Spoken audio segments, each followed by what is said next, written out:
a switch for this Pitt game here today. Here's the kick by Wright. It's a low one, and it's going to hit at the 30. And they'll toss it back to DeVoe. He gets to the 30, to the 33-yard line before he is finally brought down. So the Pitt offense will come out, and we mentioned the sophomore quarterback Alex Van Pelt, 6'2", a 200-pound sophomore from San Antonio, Texas, but he was raised in West Virginia, in Grafton to be exact. And Van Pelt's numbers have been pretty good this year, a 59% passer. The touchdown interception ratio not outstanding, but nearly 2,000 yards. And as Paul Hackett was saying, here's a young man who is just at the halfway point in his career. A 17-yard kickoff return brings it out to the 34-yard line, and Pitt will have it first down and 10.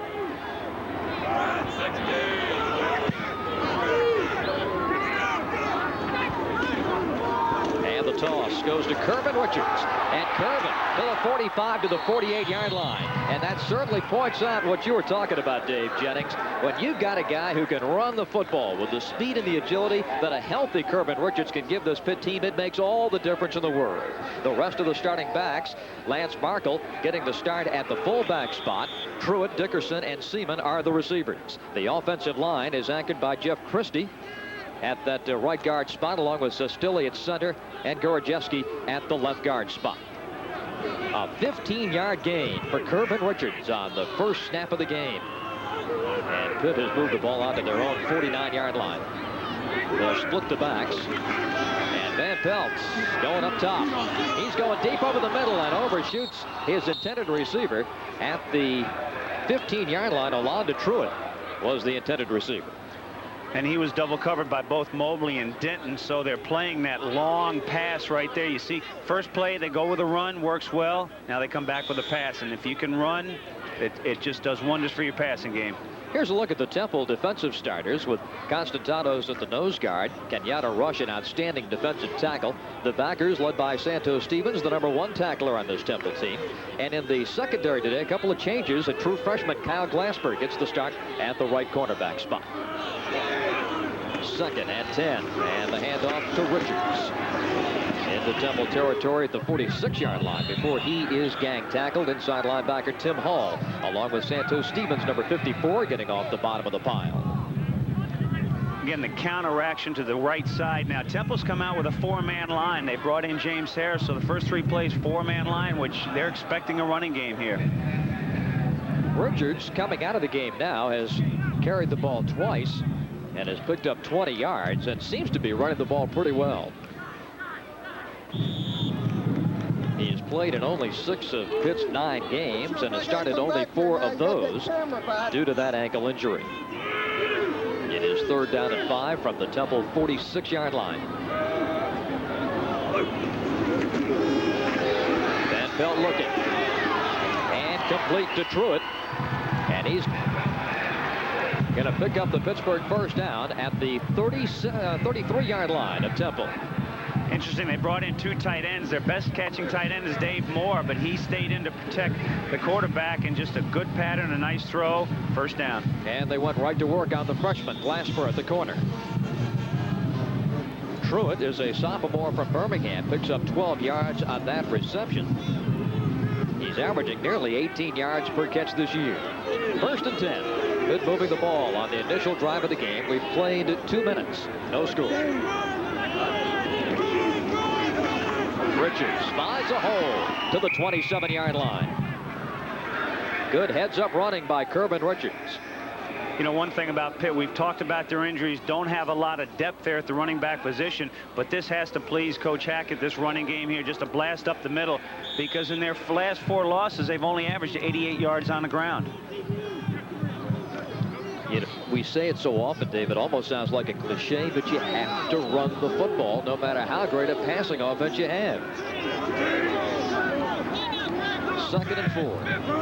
Richards has already picked up 28 yards in this drive, and he gets the call once again. This time the Temple defense is ready for him.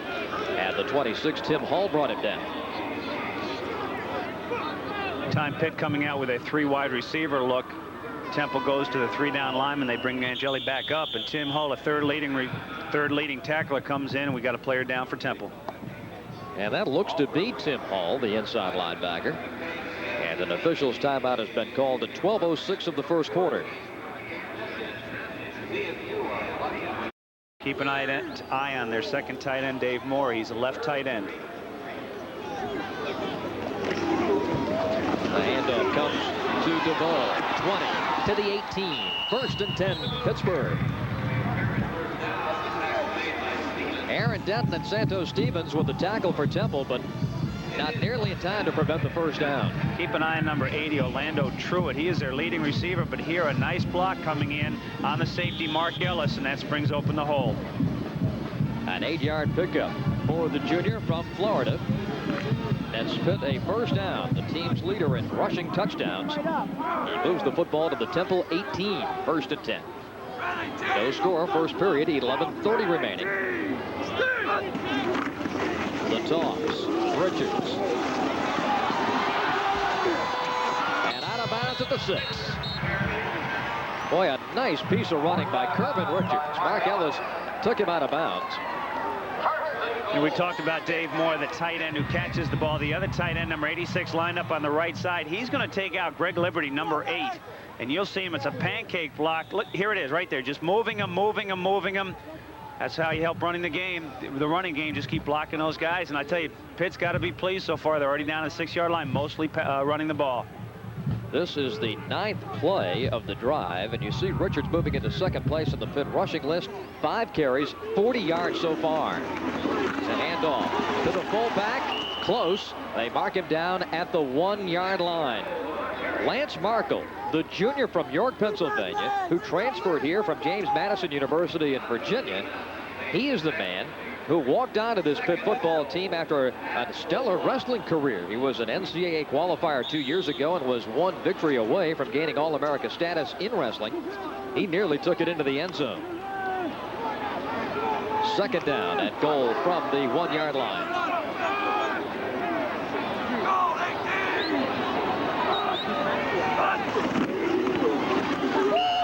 Touchdown, Pitt Panthers. Lance Markle.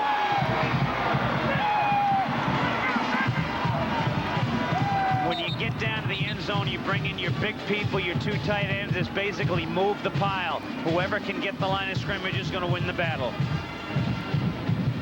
A good drive by the Pittsburgh Panthers. We talked about the bounce back factor. This first drive has to give them a lot of confidence. 66 yards in 10 plays for the touchdown drive. Scott Kaplan is coming in now to kick the point after. He's never missed one. Look at this. What are they going to do? They're going to snap it and try to run it in, and Temple is there to bring him down. The snap went to Dave Moore, the tight end, and he could not turn the corner. His first touchdown. Here's the kickoff for the Panthers, and this will sail at the goal line to Kevin McCoy. He elects to run it out. The hole closes quickly as he gets over the 15. A penalty flag goes down back at the 28-yard line, and this one looks to go against the Panthers. The Temple offense, and they will go with a new starting quarterback in Anthony Richardson. The officials discussing the penalty here. Got number 21 for Pitt with either a hold or a clip. I'm sorry, he was being held. He was on the ground. I saw the flag at his feet, and he was complaining to the official. I thought they were calling him. So as they straighten out the penalty, we'll take a look at quarterback Anthony Richardson, the junior from Freehold, New Jersey, will be asked to lead this Temple Owl offense today in favor of the injured Matt Baker. He's put the ball in the air only 36 times this year. You know, last week in pregame warmups, and you see him run on here, looks like he's favoring one of his ankles. He twisted his ankle in pregame warmups, so they'll have to keep an eye on that during the course of the game. They've also worked Trent Thompson, a junior, behind Richardson all week in practice. Holding on the offense, throwing your run back. First down. Remember I told you about special teams breakdowns, how it's hurt Temple? Well, right away, back on the 9-yard line. Mr. Al Hines is our referee today, and so Temple will start this drive from its own 9-yard line. 1st and 10. Temple working out of the eye. The toss to McNair. Just a couple of yards to the 11. Keith Hamilton made the tackle. Let's take a look at those Temple starters. Conrad Swanson is the fullback. Drayton, Graff, and DeVinny, the tight end. The offensive line, led by offensive captain Dick Beck in his center spot, a 4-year starter, the senior in the middle of that Temple offensive line. It's going to be 2nd down and 8 from the 11. 6-0 Pittsburgh. Just under 10 to go in the first quarter. Swanson. A strong carry out to the 16-yard line. The Pitt defense, and this is a team that has really struggled defensively over the past few weeks, with Hamilton, Hicks, and Gunn, the down linemen. The backers, led by inside backer Craig Gobb. He is the #1 tackler with 76. And you take a look at the defensive secondary. Louis Riddick and Doug Hetzler, fine pair of safeties. 3rd and 3.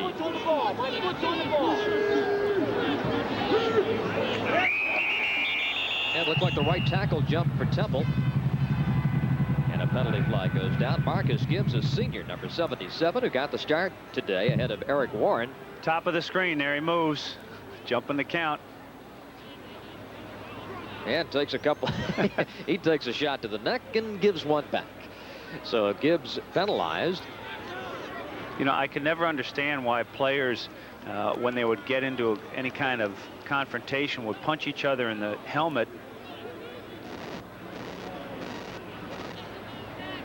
Well, we have a personal foul against Pittsburgh. It's the reaction to the first penalty, but why do guys hit each other in the helmet? They can only hurt themselves. Physically, they can only hurt themselves. And of course, here there's the 15-yarder against Pitt for the reaction to the Temple penalty. Now here's a breakdown. Dave, you've got Temple backed up in your own end. You've got all the momentum in the game. Full start, offense, dead ball, personal foul, defense, automatic first down. See, now that's just a stupid play right there by Pittsburgh. Temple linebacker Tim Hull went out of the game with a pinched nerve in his right arm. He will return, we are told by the Temple people. 1st and 10 from the 26. And they'll swing it out to Kevin McCoy, 30, 35. And ridden down and out of bounds at the 39-yard line by left cornerback Tinker Harris.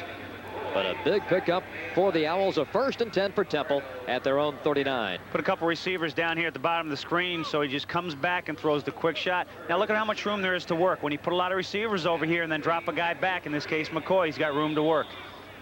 McCoy sat out the Tennessee game last week with a sprained foot, and you know the Jerry Burton Company happy to have this senior speedster back in the lineup. A 12-yard gain makes it 1st and 10 at the 38. Richardson handing it off to McNair. Todd will take it to the 46-yard line. Prentice Wright, the inside linebacker, with the tackle. You know, Bob, the player for Pitt who got involved in that personal foul is number 92, Keith Hamilton. He was taken out of the game right after that. He was replaced by John Bacon. Now, Keith Hamilton may be their best defensive lineman. He is on the sideline. Hamilton leads Pittsburgh, as you see Keith on the sideline with 9.5 sacks. He had 3.5 against Rutgers. So indeed, that pass rush not nearly as potent with Hamilton on the sideline. Richardson back to pass. And that's going to be picked up. It cannot be advanced, but Pittsburgh will have the football at the 31-yard line. The Panthers take over as Ricardo McDonald came in to make the big play for Pittsburgh. When you set up a screen, it's all timing, and you can see the offensive lineman let several players through, but Ricardo McDonald got there before Richardson could get rid of the ball. Now McDonald should come from the left side of the screen, setting up the screen. I tried to throw it, but there's McDonald in his way. Richardson has no choice, loses the ball.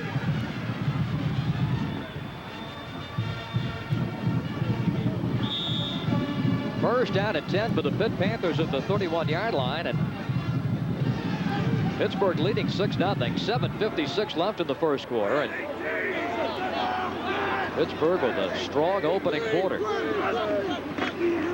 Moore coming in motion. Richards. Hudson steps his way to the 25-yard line. Well, you just can't imagine what a healthy Kervin Richards has added to this Pitt offensive attack. Now watch Kervin Richards as he gets to the line of scrimmage and starts picking his way. A lot of runners will just blast through, but now you'll see him here in a second. I wonder if he's doing this because of his ankle. See him step his way over those guys? I don't wonder if he's thinking about his ankle. Still picked up 6 yards. As you see, that's a healthy yards per carry at 5.3. He's well over that today with 6 carries and 46 yards. The toss. DeVoe, and wrapped up immediately. That's Tim Hall, the man who went out with the arm injury a moment ago. Tim Hall, great linebacker, fighting off the block of the line of scrimmage and coming through. He is a great linebacker. 3 sacks, 3rd leading tackler on this team. He didn't stay out too long. Not at all. Glendale High School product. Alex Van Pelt, the quarterback for Pittsburgh, ranks number 22 in the NCAA this week in total offense. Pittsburgh has the 6-0 lead, forged mainly by a potent running attack led by Kervin Richards. Now Van Pelt will throw, and this is going to be incomplete at the 22-yard line. A good stick that time by Aaron Denton, number 36. Temple coming with the blitz, and Eric Seaman. Now you're going to see the blitz there. Hull comes in, another player comes in, number 3. Now here's the quick pass. Seaman gets it, but whenever there's a blitz, it's man-for-man coverage, and there it is, a great hit. Aaron Denton right on the tight end. It sets up a 4th down situation, and Pittsburgh will attempt a field goal of 42 yards. Scott Kaplan in to try it. Doug Hetzler is the holder. A 42-yard attempt. Has it got enough? No. Short and to the right. And the 42-yard field goal attempt is no good. And they turn it over, but they get out of it. They pick it up 1st and 10 at their own 25-yard line. Left end Keith Hamilton back in the lineup for the Pitt Panthers. The handoff goes to Scott McNair, and a big pile up as he reaches the line of scrimmage. Scott McNair, a junior.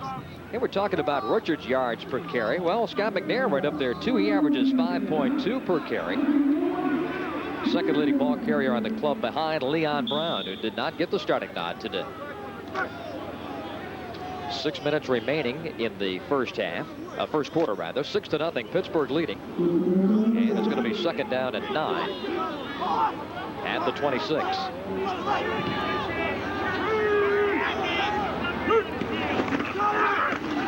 McNair with Swanson leading the way. Nice block from his fullback. And to the 39-yard line. 1st down, Temple. Little counter action back to the left side, and you called it a great block by Conrad Swanson. You got to give time. There's the counter step. Let your right side pull out, and then seal. Watch number 44 with a cut block, taking out Louis Riddick, and there's the big hole. McNair picks up 13 yards. Now 4 carries and 23 yards today. There's Ricardo McDonald, one of the defensive leaders for the Pitt Panthers. 5:40 remaining in the opening quarter. 6-0 Pittsburgh. Richardson wants to throw and is yanked down from behind by Derek Hicks. The sophomore from Detroit making a big play for Pittsburgh. Not a real big nose guard, but you'll see him right in front of 20, beats his man. Nobody picks him up. The center just let him go. Not sure why Dick Beck let him go, but he just went right around the center. Beck obviously thinking somebody was supposed to pick him up. The quarterback did. He's not the guy to pick him up, though. He's got other things on his mind. A loss of 10, 2nd down and 20. A first quarter that has been dominated by the Pitt Panthers. Richardson throws to the near side and out of bounds at the 40. Rich Drayton making the grab. The senior from Philadelphia, Taker Harris, pushed him out of bounds. You know, they talk about 3rd down conversions. Well, what sets up 3rd down conversions is what you do on 1st down. A big sack. Now, that was a big gain on 2nd down, but the 1st down, the big sack sets up, you're back to 3rd and 10. What are you thinking here, Dave, on a 3rd and 10 from the 39? Well, you've got to be prepared for the blitz from Pitt. They've got 3 wide receivers in the game. Boy, and they're wanting to Showing it. too, yeah. Richardson back to throw, and there's the pressure, and taken down at the 32. Right end Mark Gunn, number 90, getting through and making the play. Boy, he can fend off those blocks and really put on Now pressure. here they're trying to sell a blitz, so does Richardson call the audible? No, but there's Gunn just simply beating his man. Just simply beating his offensive lineman, coming in. Good pressure so far from the Pittsburgh front 7. A punting situation. Trent Thompson getting set to boot it away. And Doug Hetzler back for the Pitt Panthers at his own 26. 4 minutes remaining in the first quarter. Nice kick. Booming punt. Backpedaling. Hetzler at his 18. He touches down at the 27-yard line, and the Panthers will have it right there. We've got a timeout on the field here at Pitt Stadium. So the Pitt Panthers come up leading 6-0, and they have it 1st and 10 at their own 28. Mr. Van Pelt does the wise thing here in the first quarter, giving it to Kervin Richards. And he has run the ball extremely well out to the 35. Here's the difference in the game so far. Now, again, it's still early, but so far the difference, Pittsburgh has been able to run the ball. We talked at the top of the game, who could run the ball better would have an advantage. And so far, the offensive line opening up some good holes, and they're getting some good production from the running backs, Pittsburgh is. So far, Van Pelt, we haven't talked about it, haven't had to, but we probably will as this game progresses if this running game continues. Kervin Richards up to 53 yards in the first quarter on 7 carries. 2nd and 3.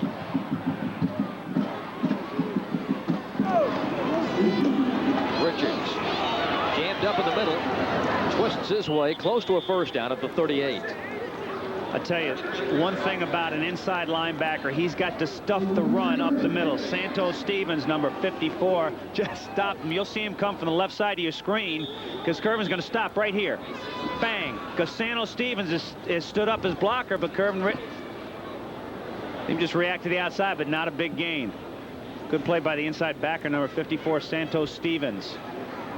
He is the leading tackler for this Temple defensive unit. You know, you look at your linebackers, the shorter, stockier ones, those are your inside guys. They got to play the run. Your outside ones a little bigger, a little lankier. They're the ones who have to contain the outside run and also pick up the receivers coming out of the backfield. Here's Richards' numbers here, and we've still got 2:52 left in the first quarter. A first down for Pittsburgh at their own 38-yard line.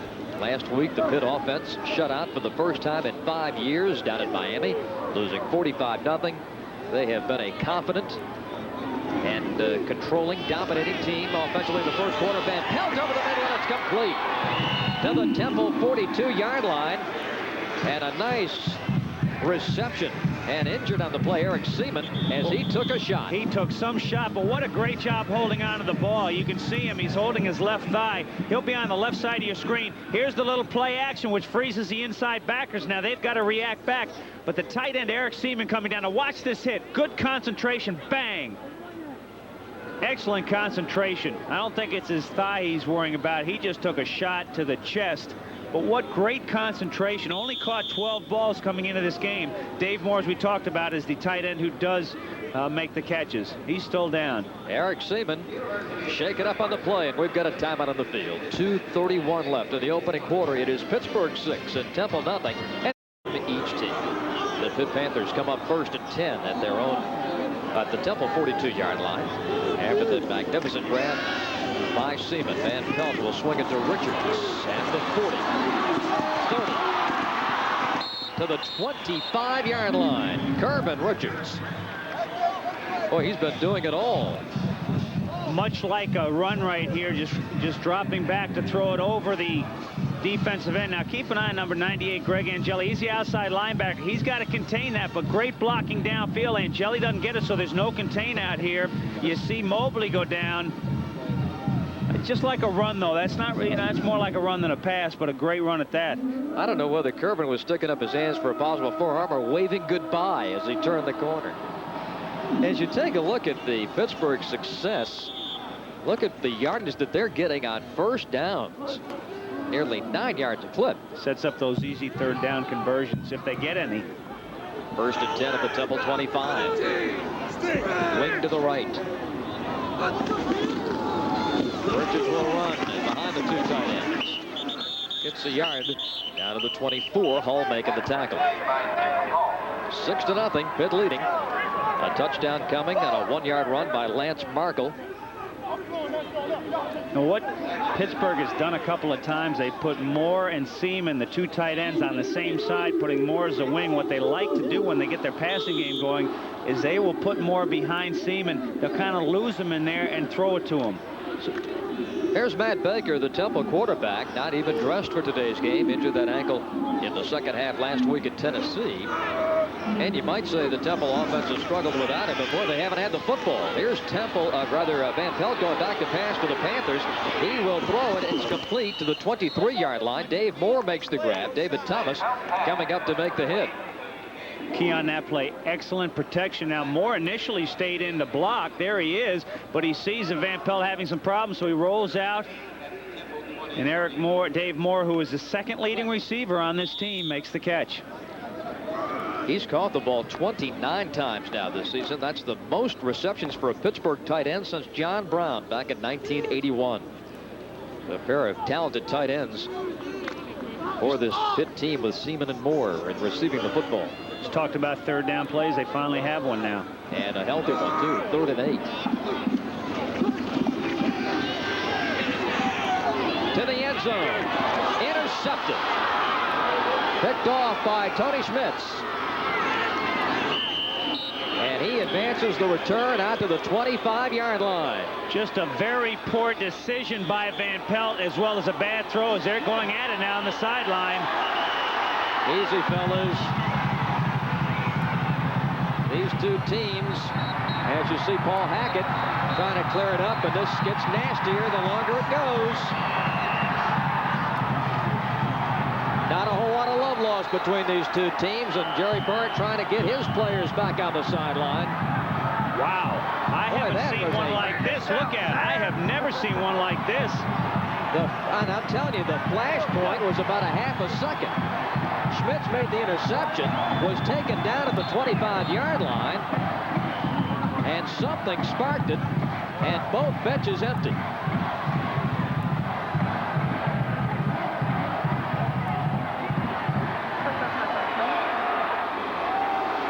Mike Livorio, an offensive tackle, kneeling on the 15-yard line with his helmet off. He may be hurt. There's an official with his hat off.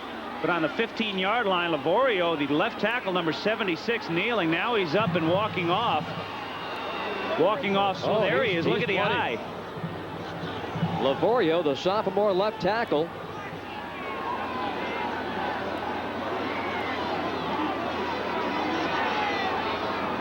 There is an assistant coach down. And it looks like Jerry Brandt's down also. Look at him. I'm sorry, Jerry Burt, the Temple coach, who jumped into the middle of the fray, as all head coaches do, to try to separate the players. And Jerry may have been. We saw him down on the ground. Yeah. He was right in the he was trying to clear things up. He was trying to get his players back on his sideline. Boy, this could take a while to settle this one down. Now, in the foreground of that shot, a Temple assistant coach is down on the turf, and the gray-haired gentleman, Jerry Burt, was hit in the face, it appears. There's the Temple assistant getting to his feet. Now, Van Pelt's going to throw deep in the end zone. This is a very poor decision because Tony Schmitz is playing center field, reading Van Pelt's eyes, and Schmitz just comes up and makes an easy intercept. Just an awful decision, awful throw. Now let's see what happens as Schmitz goes to the sideline.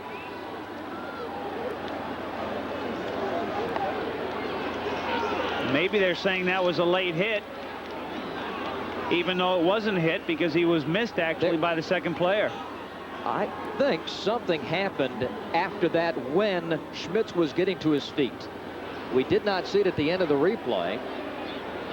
And you see the Temple players now as head coach Byrne gets to his feet, and is rejoining the team on the sideline. And there's still a player down on the 22-yard line. He is being down. I thought he was the one who got up for the assistant coach for Temple. He is on the 22-yard line to the left of their benches there looking onto the field. You can see a crowd up here, about 1 o'clock. I think that was the assistant coach who got up before and then went back down again.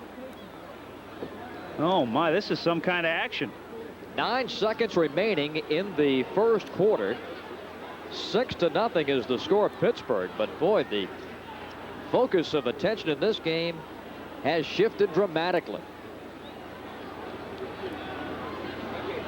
Now the referee comes over to talk to Jerry Burt, and I'm sure the referee Al Hines is thanking him first for doing all that he could to try to separate the players. And of course the referees have to decide just what penalties are going to be handed out here. If there are any ejections. Now here's the assistant who was down, got up, went back down again. Here's Jerry Burt. How do you straighten this out? How do you possibly straighten this out when you got 150 ball players trying to get at one another? Now Al is going to come over, I think, and talk to Paul Hackett. 9 seconds remaining in the first quarter. You know what officials have to do on a football field, try to determine. You don't want to get involved in a fight as an official. You have to stand back and see who is the instigator or what happened. But there were so many people involved. This thing, I'm sure, will linger through the course of the afternoon. You ever see anything like that, Bob? No, I think back to the LSU game. Let's listen. A dead ball, personal foul on the offense, on the return team, and a ejection. We have a dead ball, personal foul on the defense. There is no enforcement. They offset, first down. So it sounds like the Temple player, because they're the offensive team when they get the ball on the interception, and they threw somebody out from Temple for instigating that and we couldn't see it. That's what it looked like to me and sounds like to me. Wow. 9 seconds remaining in the half. Quarter rather. 6-0. Pittsburgh is leading. McNair, and he's taken down at the 33-yard line. And that will be the final play of the first quarter. So the quarter is over. Wow. Very closely the rest of the afternoon.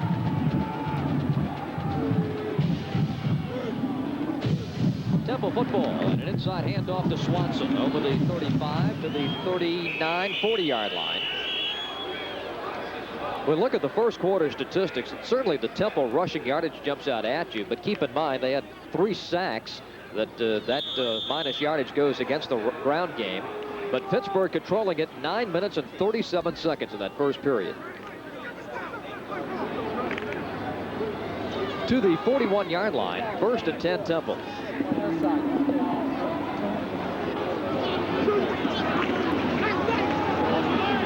throw to the wide man, and that is Rich Drayton. And he moves the ball close to the 50-yard line. Etzler coming over to make the tackle. Quick stand-up throw to Drayton, the split end. Could have gotten a little more yardage if Scott McNair had come over. He lined up on the left side, and McNair comes over to make the block. He has 2 people to hit. Now watch McNair. Well, you don't quite see him. See how he splits them? Drayton could have got probably 10 more yards with a better block. Richardson is connected on all 3 of his passes for 31 yards. Efren Cabrera, number 35, coming in at fullback, number 35, on 2nd and 1. Audible. McNair. It's going to be awfully close. Officials will stop the clock to measure.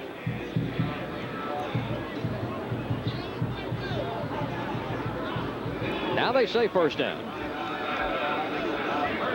The Temple player, that was ejected, Alfonso Taylor, a defensive lineman. So just to set the record straight, in the fracas there at the end of the first quarter. Alfonso Taylor ejected. 13:20 remaining in the second quarter. 6-0 Pitt. Richardson rolling and throwing, and it's complete. George DeVetti, the tight end. He's got the first down and then some to the Pittsburgh 36. And the strength coach, Tom Van Horn, was the gentleman shaken up on the Pittsburgh sideline, in addition to head coach Jerry Burns. 13:09 left in the quarter as the Temple Owls look to tie this one up. A 13-yard pass play to the tight end. Well, we made much of Van Pelt's passing abilities, but here's Anthony Richardson, the Temple quarterback, 4 for 4. 44 yards. Looks like another audible. Pitt showing blitz. Incomplete at the 30, off the shoulders of Kevin McCoy. Now here's the guessing game that goes on. Richardson comes up, reads the blitz, so he naturally goes to an audible, throws the short pass. You can start getting into guessing games. You try to show the blitz, then you back out of it.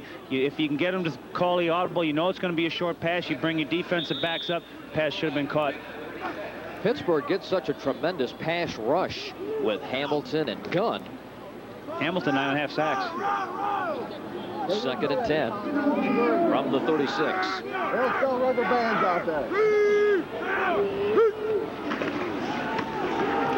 McNair trying to use Swanson that time, but the defense puts him down. Led by Keith Hamilton. You know, Bob, the counter plays become the staple of both pro and college offenses. Here's the counter. The left tackle is Krulikowski, left guard, sorry. He comes across, but look at how many blue shirts there are. Kind of tough to block 3 guys with only 1. Which one should I take, Coach? 12-13 left in the half.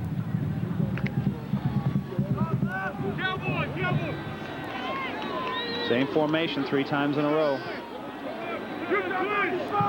Guys, move back a little up in front. Showing blitz again, but this time they'll probably settle back out of it.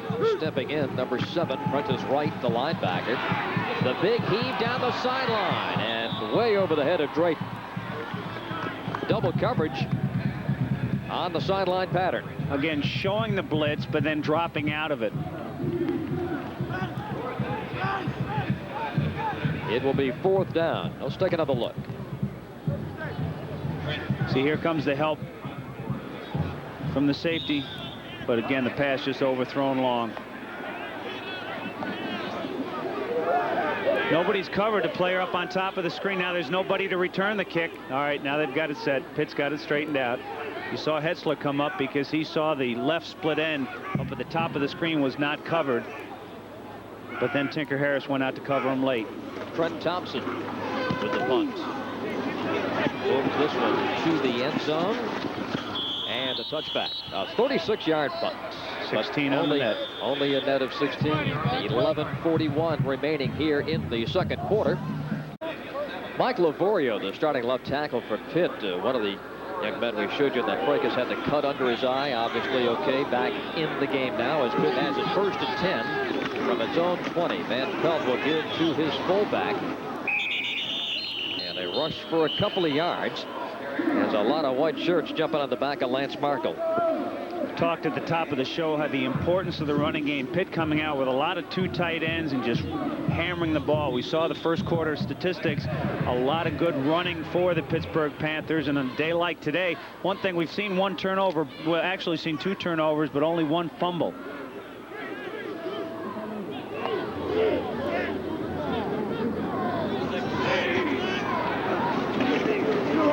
Van Pelt handing off. It's DeVoe cutting the corner. 1st down for Pittsburgh at the 33. Now there's the difference between the 2 counter plays. That one worked. It had time to develop. And DeVoe getting outside. Now watch the left side of the line. Here they come. They've got a lead. Now DeVoe takes the counter step to the left, comes back to the right. And here's a big hole, positive yardage. A 9-yard gain for DeVoe. His 3rd carry for 17 yards this afternoon. I think the team that made that counter play very popular was the Washington Redskins about 5-7 years ago. Indeed. And as you mentioned, it is in everybody's playbook now. 6-0. The Pitt Panthers leading Temple.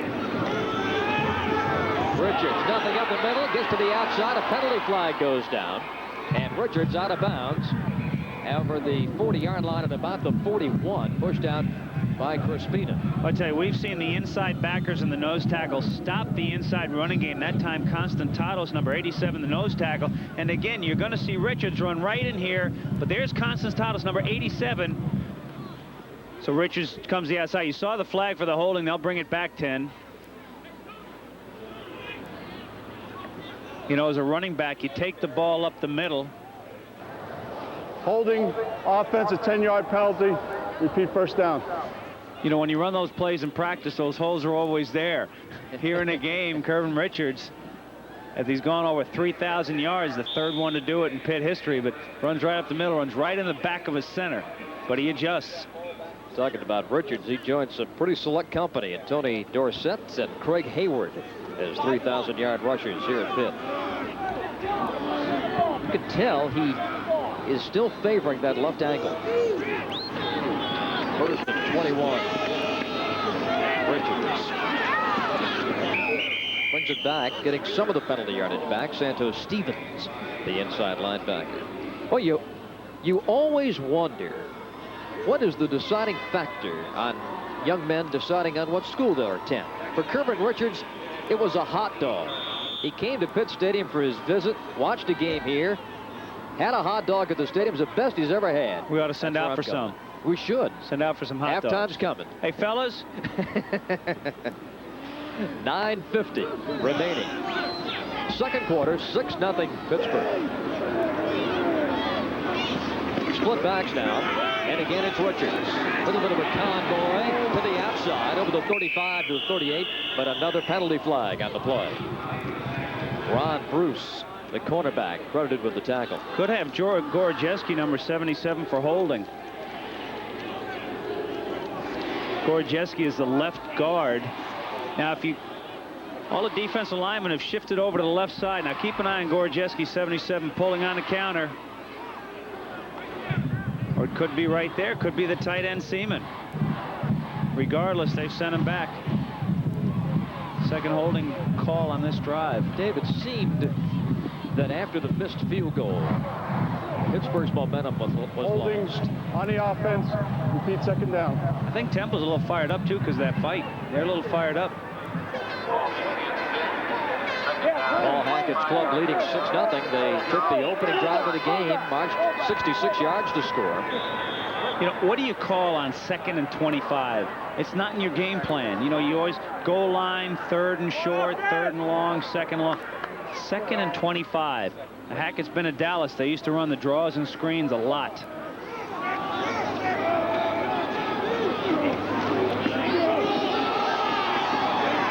Clairvoyant among the other attributes of Dave Jennings.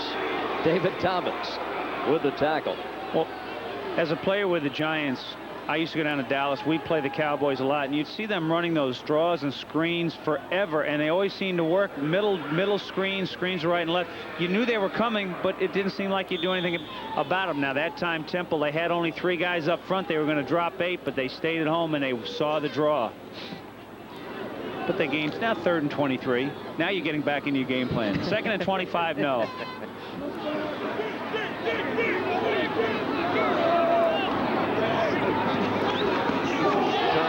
Here's DeVoe, and a big hole, 30, but can only get back in the original line of scrimmage. Listen to the crowd boo. Hear them boo. They don't like that play. But again, what do you do on 3rd and 23? What you're trying to do is win the ball game. You're not going to make the first down, but get as much yardage as you can. Here, the second Toronto, get as much yardage as you can so you can punt the ball. A great punter here for Pitt. Haven't seen him today. It's Brian Greenfield, number 25. Now, wait a second. He had 2 black shoes on, a black shoe and a white shoe on in pregame warm-up. Now he's gone to both white. Look at that average, 47.6. Dave, being the former punter, we'd like for you to speak about Greenfield as you get a look at him here. High snap, controls it. Watch the nose of that ball tilt down at the 27. Drayton gets a couple back. A 40-yard punt. And as you take a look at Anthony Richardson trying to keep those hands warm. No doubt you're enjoying our telecast in the warm comfort of your den. On the first weekend, you can fire up the fireplace. A little chilly out here at the stadium, though. A little false start on the offensive line. So they'll give back those 5 yards. One thing we've seen on Pitt today is they're trying to sell the blitz. You get a lot of the inside backers are going up between the guards and the centers. Elsewhere in college football, West Virginia with a 7-3 lead over Rutgers. Virginia now to get back on track after the Georgia Tech defeat, leading in Chapel Hill. Iowa 3 better than Ohio State in the second quarter. In the first, in Jacksonville, 14-0 Florida.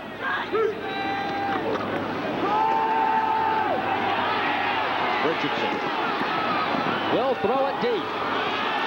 Complete at the 15. Oh, what a grab by Rob Graff, the flanker. Louis Riddick was defending. Graff had a couple of steps on him, reaches up after leaping and makes the play. Credit Richardson. He's going to get pretty good protection, but then he's going to roll out to his right. Now, we talked about the top of the show. He's got a little better arm throwing it deep. I thought he was going to run here, but he just heaves the ball. And what a catch. Graff going high. That's about as good a catch you'll see. Louis Riddick defending. Rob Graff, the sophomore from Holmes, Pennsylvania, who was a state long jump champion in high school, stretched it out to make that grab. 6-0 Pittsburgh. Temple on the move. A 51-yard pass play, and here's McNair to the 13.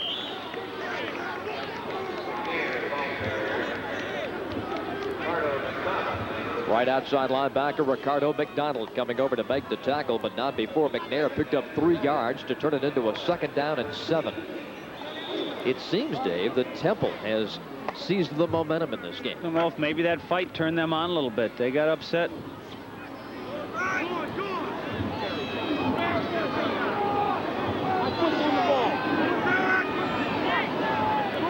McNair in a wingback set. Swanson a fullback.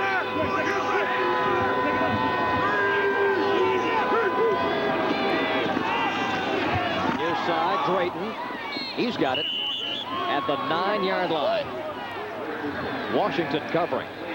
What Temple likes to do is, of course, here in college, you got the wide side, short side. Now, this is to the left of the screen is the wide side of the field. They'll put 3 receivers over there, and there's a lot of room to work with. That is a very long pass. Dave, you mentioned 3rd down conversions. Temple now 3rd and 9. 3rd and 3, rather, at the 9-yard line. See, now they've got 3 receivers over on the left side of the wide side. Richardson rolling. Throws to the end zone, deflected. It's caught by a lineman to the 2-yard line. Looked like the center, Dick Beck, made the grab. Look at him. He's excited. Come running out there, holding his hands high. It was deflected at the goal line. We'll take another look. Think it's safe to say that number 68, that's his first reception as a collegiate player. Now, he can't go downfield, but now the ball comes. It's tipped right here. It's wide open. Anybody can catch it. Here he comes. Coach, you've been playing me out of position all these years. Should have been a wide receiver. Boy, heads up play by Dick Beck, the senior, and the offensive captain. It's 1st and goal for Temple. Swanson to the 1. Temple looking for the tying touchdown as Conrad Swanson, a junior from Glendale, Arizona, getting the call. He's outstanding on these short yardage situations. He's already put 3 rushing touchdowns on the board this year for Coach Jerry Burns. He's also has 7 first downs on 4th down plays. But here it is, just load them up and win the line of scrimmage. There's nothing fancy about football down here.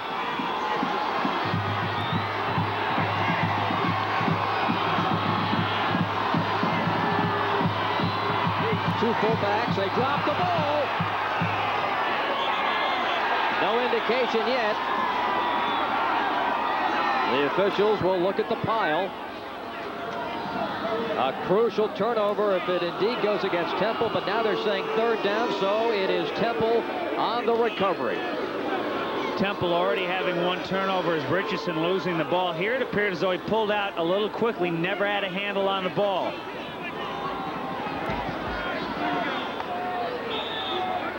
Comes out, never really had a handle on a ball. And they catch a break here by getting it back. 3rd and 2. Swanson and Cabrera, the 2 fullbacks, are in there. Now a whistle stops the clock. There's 3 seconds left. Well, now the clock's gone down to 0 on the play clock. They're just getting, center wants a new ball. Ball was wet. Now they got to reset the clock to 25, which they have done. Now Temple takes a timeout. 4 minutes and 25 seconds left. When side of the field to the right.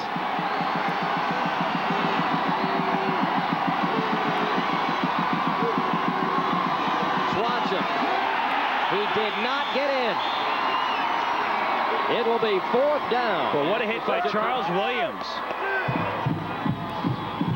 Keep an eye on number 53 coming over the pile as Swanson takes it. And here's 53 right there. A linebacker's dream, meeting the running back right over the goal line. You got to believe that Temple's going for it. They've gone for it 7 times, or they've gone for it several times on 4th down. Conrad Swanson has gotten 7 first downs. In this case, if he were to go in, it'd be a touchdown, of course. Big play. 4th and goal.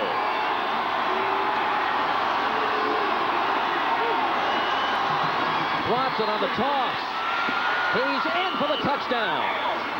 Everybody jammed up front, and Swanson scoots outside to tie the game at 6. Swanson putting down the left shoulder, just hammering Craig Gobb, who had an opportunity to make a play. It's just one-on-one football outside, and Swanson won the battle. Keep an eye on Swanson. They brought the formation back to the wide side of the field. Now here's the shot. Do you make the tackle? No. Swanson goes in. Temple now bidding to take the lead, and one of the Wright brothers, Bob Wright, coming in to kick it here.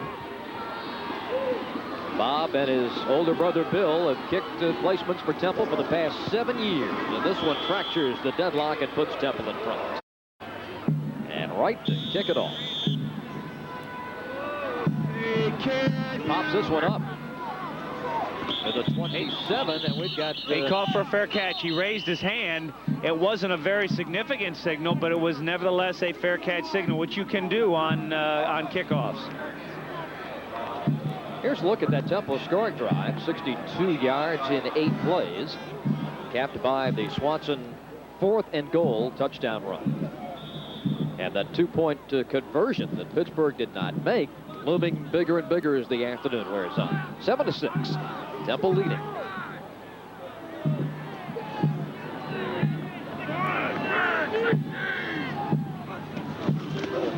Kervin Richards. Great play by Eric Fenwick to stop the counter. The fans don't like this, but the running game has done them a very good job here in the first half. 2 holding penalties on the last drive hurt them, but Eric Fenwick, 61, just stopping the counter, something they have used. They've run the counter play to the right side every time. A right-handed team. And a lot of those 9s are counted to the right. Was Van Pelt coming in? Van Pelt is out of the game. And going in, Darnell Dickerson, wide receiver / quarterback. Dickerson looks, finds a hole and stretches to the 35. Dickerson was the starting quarterback 2 years ago. Moved to the wideout position. He caught 9 balls for 87 yards in the Notre Dame game. But here he is, lo and behold, back at quarterback. Came in to run the option. And remember last week you and I did the BC Syracuse game. Syracuse would bring in Doug Womack to run the option exclusively. Now here comes Van Pelt back in the game. And Dickerson will go to wide receiver. Now, he can't throw a pass to himself, can he? I don't think so. Some deal. Van Pelt handing to DeVoe. And George, it's a couple of yards out to the 36, and boy, the fans are really howling here at Pitt Stadium. Swift Birch, number 53, and the Greg top Angeli. 4 tacklers for this Temple defense are their 4 linebackers. Here's Hull inside, and there's Angeli outside.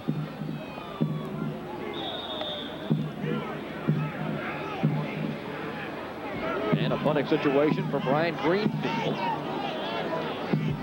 His second punt of the day. Rich Drayton is the deep man at his own 25. Drayton will make the catch. Penalty flag goes down. Now, the returner has to have 2 yards according to the rule book, and that was number 42, a defensive back. Vernon Lewis gets much too close. Watch Lewis come in from the right. He'll cross to the left right here. He's too close. Got to give him 2 yards. And the penalty goes against Pittsburgh. He was trying to hit the brakes, but too close. Drayton made a nice catch and run. How about Drayton just catching the ball? I mean, He was bracing for the hit. And that's what should have happened. Lewis should have played that a little better. He knows his punter gets good hang time, giving him a chance to get downfield. So bad play by Lewis. Your impressions, Mr. Punter, about Brian Greenfield? Well, so 2 punts, not great hang time, but good distance, and he's getting good coverage. Not a great day to kick. So far today, 2 punts, 40.5 the average. Hang time, first one was a little over 4. Now we got a clip. I wonder if they're saying Lewis was pushed in the back. Well, there were 2 penalty flags thrown, and both in the vicinity of the catch by Drayton.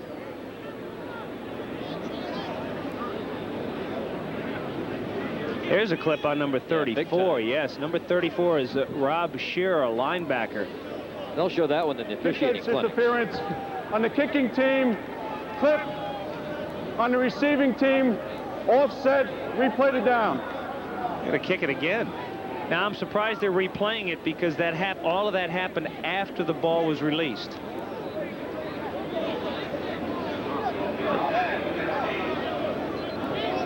So again, the Temple punt return team is on the field, and Brian Greenfield will again try it.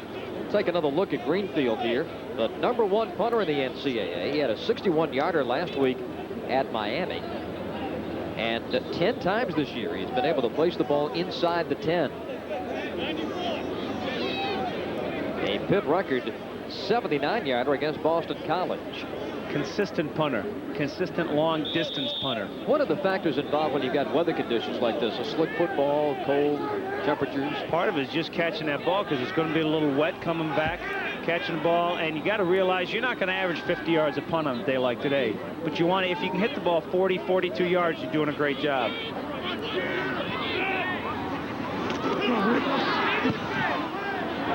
End over ender at the 29. And Drayton is smothered at the point of reception. Now there's the difference between college and the National Football League. In college, you can run down to cover the punt on the snap.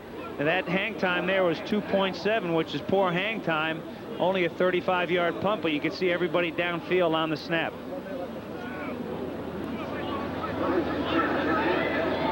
Temple gets it back, leading 7-6 at 1:18 remaining before halftime.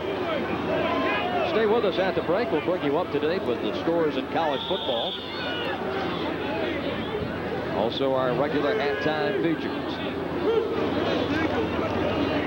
Temple will keep it on the ground as Scott McNair, his brother Todd, one of the all-time great running backs at Temple, now with the Kansas City Chiefs of the National Football League. His brother Todd had a 213-yard rushing day here in 1987. And it appears, as you see the running selection for Temple, they're just going to run this out.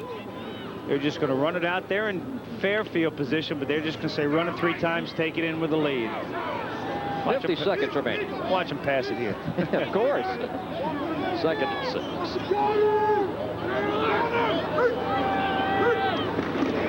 He's just running it out. What a big hole up the middle for McNair. As a first down out to the 42. Clock stops as they reset the chains. 34 seconds left. The clock is momentarily stopped. Now you almost think, why not just let him heave it downfield once and see what happens? He's got the arm. Again, it appears as though Richard is just going to run it out.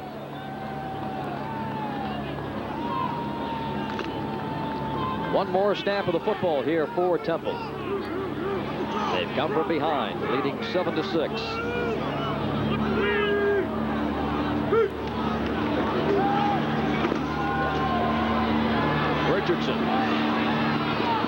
goes out of bounds. And that will stop the clock with 3 seconds left. So time for one more play. And I'll tell you, Pitt did a great job not going for the play fake or the pump fake on the pass, as the receiver on the left side was covered way downfield. I thought maybe they just take a shot, and Richardson very smartly didn't see it there, so he said, I'll just run it out of bounds. Bobby Boykin did a nice job defensively that time in the Pitt secondary. He had Drake marked all the way down the sideline. I mean, the worst thing that can happen right now for Pitt is to get beat deep. And now we're bringing 3 wide receivers. Temple is down at the bottom of the screen. Jump ball. Try a Hail Mary type of pass, or sometimes they'll throw it to the other side. See if they can get a one-on-one situation. Richardson gets the protection. Lets the play develop. Now heaves it to the end zone. Intercepted by Pitt in the end zone. And they're going to run it out. It's Marcus Washington. Just hold on to the ball. Washington at the 25 and hit and driven back as the first half comes to an end. 7-6 Temple as we start the third quarter.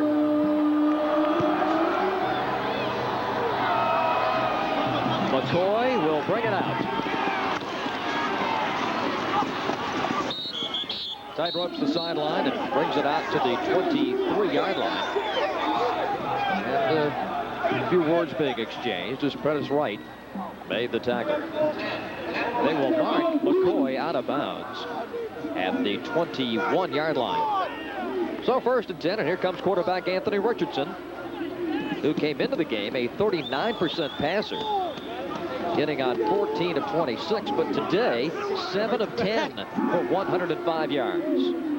1st and 10 on the Pittsburgh 20-yard line as the Owls start the third period on offense. And they hand off to McNair, sidesteps a tackle, gets a couple of yards out to the 23. McNair, a junior from Pennsauken, New Jersey. Picks up his 11th carry this afternoon, a net of 48 yards. You know, saw Richardson when he ran out on the field, still appears to have a little gimpy ankle, and there's not a lot of depth at the quarterback's position there for Temple. Drayton coming out wide to the bottom of your screen. Wide up top, McNair. They're going to throw to Drayton. And out of bounds at the 25-yard line. Tinker Harris defending. Second time we've seen Richardson run that play. Second time McNair's come over and not gotten the block. But again, those shorter pass plays is what you see work on a day like today. It will be 3rd down and 5. This is an offense, Dave, that features the tight end in passing situations. George Deviney is the tight end, 2nd leading receiver on this team. Temple 1 for 4 this afternoon on 3rd down conversions. Richardson hands it off to McNair. He bangs over the 30 out to the 31, and it looks like he's got the first down for Temple. Some good running room over the right side of that line. As we look at this top of the screen, wide side of the field, again, 3 wide receivers, a lot of room to run, gives McNair a lot of room to pick out holes. Initial hit that time by Hamilton, but McNair keeps his feet moving. Good second effort for the first down. So McNair picks up the first down. 55 yards this afternoon on 12 carries.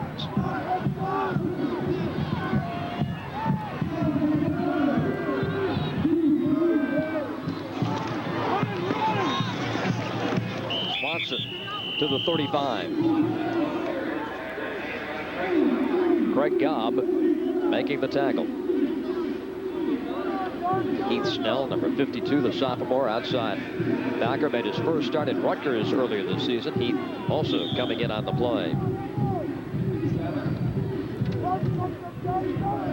McNair's biggest game to date was the East Carolina game when he had 93 yards. Swanson's biggest game came against Wisconsin when he had 67 yards on 18 carries. This time it's McNair, and he is hit immediately by left end Keith Hamilton. Boy, showing some speed coming down from behind and catching the ball carrier. 92 will be upper left-hand corner of your screen. He cut inside the offensive tackle and made a nice play coming down the line of scrimmage. That That sets up 3rd and long, 7 yards to be exact. You don't often see a defensive end make that play. You see an outside linebacker, Keith Hamilton, great speed getting after the ball carrier. Sophomore from Lynchburg, Virginia. 7 seconds on the play clock. They may not get this off. 3, 2, 1. And they call the timeout. So as that clock was winding down, Richardson following the timeout from its own 35-yard line. Richardson looking to throw, and he's going to go deep, wide open. Drayton at the 15. He's got it. And a touchdown-saving tackle inside the 5 by Lou Riddick. I think Riddick lost sight of the ball because he was back there in good position, and all of a sudden Drayton just gets out there by him. Not a good play by Riddick, and we talked about the long arm of Anthony Richardson, not long throwing arm. Now he had Conrad Swanson, he had him open in the flat. Now just heaves it up here, and look at Drayton come wide open. Don't know how he got so wide open. I thought Riddick had the play covered. 2 huge pass plays for Temple. One of 51 yards that set up the tying touchdown. And now Drayton with a 62-yard reception. And it is Swanson stacked up as he gets back to the line of scrimmage. Hamilton and Craig Gobb there for Pitt. Also, Charles Williams, number 53, he's in on that goal line defense. Anthony Richardson had passed for just 240 yards all season coming into this game. And today he's passed for 170. 7-6 Temple. And the Owls looking to take a one touchdown advantage. 2nd and goal. Swanson to about the 1.5-yard line. Second time McDonald got in there to make the initial hit, number 48. You know, it's interesting down here. What I like to see, and you're not probably going to see it this afternoon, is when you get down towards the goal line, you bring in a lot of big people, but they bring in a lot of big people. It's just a shoving match. Why don't you bring in 4 wide receivers, widen the field, and you got a lot of places you can just walk in the end zone 8 out of 10 times. But again, look at all the big people around the ball. Very big, very wide. Lots of weight. I never got into this situation. 3rd and goal. Swanson dives for the touchdown. Conrad Swanson, his 2nd touchdown of the afternoon. And there was a missile flying over the pile from the defensive side. Charles Williams, we've seen him a couple of times. He landed, appeared to be on his head. Let's see if you can see Williams from the left, Swanson from the right. See him? See his feet? You see his legs? He was upside down. They know he's there. Broke the plane before losing the football. The touchdown is on the board. And now it is Bob Wright in to kick the PAT. Perfect. At the goal line along with number 87, Junior Green. The ball is ready for play, and Bob Wright with the boot. Same kick as before. Williams could field it again. Just a couple of yards to the 32. So Pitt will come out offensively. Little change of pace now, perhaps, from Pitt to... Well, again, they ran the ball 2 out of 3 times in the first half. Let's see if they're down by 8. Now, it's not panic time, anything like that. What got them that first touchdown was the running game. I don't see any reason to get out of it. Just stay away from all those holding calls. 10:32 remaining in the 3rd quarter. Temple 14, Pittsburgh 6, as Alex Van Pelt sets him down at the line of scrimmage. Van Pelt's going to go to the passing attack right away to the near side and complete to Truitt and out of bounds at the 46. Orlando Truitt, the sophomore from Birmingham. Now he runs it down and out. Now one thing that helps is a very long pattern. Thing that helps is the quarterback rolling in. Now watch him catch it with his hands. See him catch it with his hands and bring it in instead of trying to trap it against his chest. Tough to do on a cold day like that, but Truitt, nice job. He leads Pitt with 41 receptions, his 2nd of the day for 26 yards. 1st and 10 at the 46. Moore goes in motion. Richards gets outside, trying to turn that corner, but there to deny him is Aaron Denton, the free safety. He advances it a yard to the 47. Watch the safety come up on the right side, try to make the hit, the big play, but goes flying by. Right there. Now Denton's got to come over and make sure he makes the hit. Not much of a gain. Now they mark it at the 46, so no gain. Denton, a junior from Phoenix, Arizona.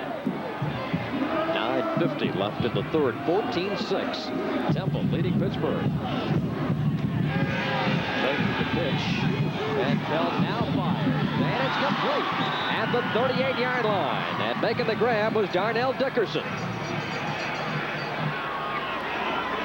We've seen a couple of passes go complete right here for the Pittsburgh Panthers to open up their opening drive in the second half. Look at all the time he has. The pump fake, but look at the time. And again, the hands going up high, put it away. Freshman Kyle Glasper defending.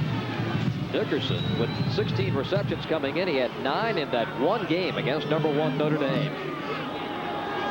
1st and 10 at the Temple 38. Truitt in motion, the handoff to Richards. Nothing doing this time. Wrapping him up was the left tackle, Swift Birch, number 53. Couple of passes go. They've gone with the 2 and 3 tight ends. This time they go with the 3 receivers, no tight end, and they run the ball, but again, no gain. Running game, they've appeared to lose the running game here, late second, early third quarter.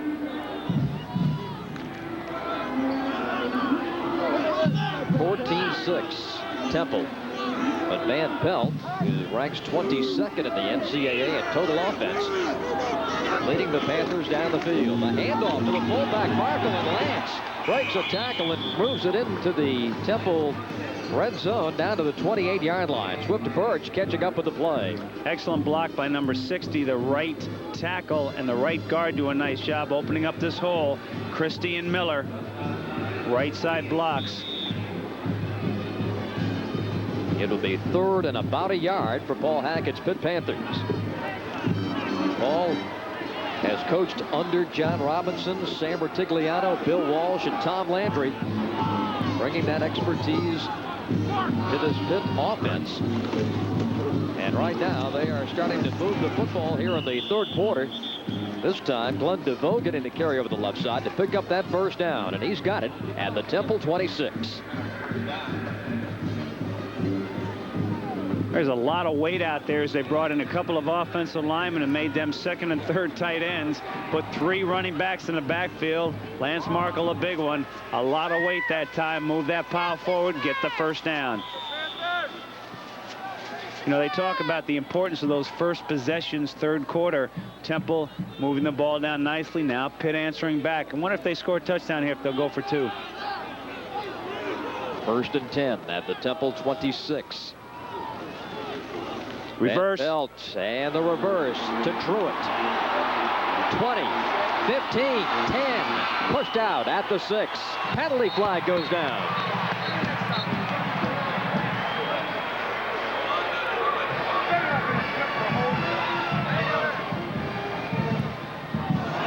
A clip will negate most of that run. Boy, that is what hurt them second quarter. Now 2 tight ends, 1 back, and a receiver. Now here's the reverse. Good misdirection play and wide open. Let's see if we can pick up the clip.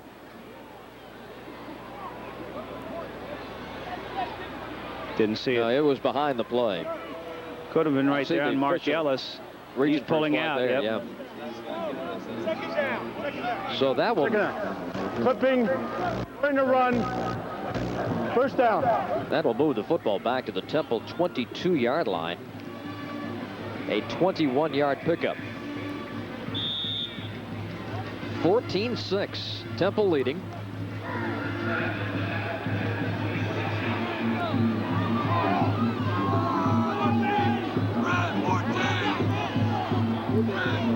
A 1st and 6 situation. Richards, another penalty flag as Richards is wrapped up at the line of scrimmage.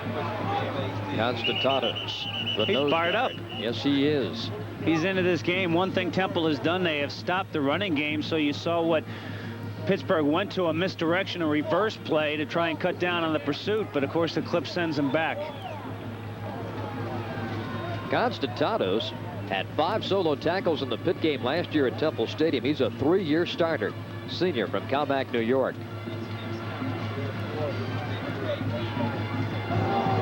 Offside, defense, a 5-yard penalty, first down. Well, the penalty yards are starting to add up in this game. Here's the stop up the middle, but look at Richards. Has to have pretty good ankles here to make these cuts. And then Constantados comes off, makes the play. There's the flag. 4th penalty for Temple for 23 yards. Pitt has been penalized 5 times for 55 yards. 7 minutes remaining in the 3rd quarter. To the fullback. Lance Marco gets hit and bounces off of that for a yard. We have seen some work by the inside linebackers today for Temple. That time, the #1 tackler, number 54, Santos Stevens, coming up. And that's what an inside linebacker, number 54. There's the hole. Now watch him meet the hole. Bang, head on. Doesn't wrap him up. Well, that's 2 big bodies meeting each other. Woo. It's a first down for Pittsburgh. Stevens now going out of the game.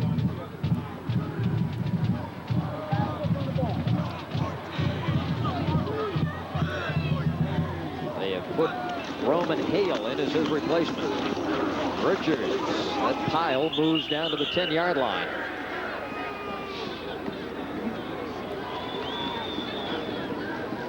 Curvin today moving into 3rd all-time in the Pittsburgh rushing annals with his afternoon. You know, one person we haven't seen in the Pittsburgh offense a lot today is Dave Moore, number 83, the 2nd tight end. He is the 2nd leading receiver on this team. That time he lined up in the slot with Seaman on the outside, and that's where they like to get Moore, and they can move him around and get him open. Number 83, now they're lining him up. It appears in the slot again. He's the guy they'll hit. Fake to Richards on the bootleg. Touchdown. Alex Van Pelt takes it in.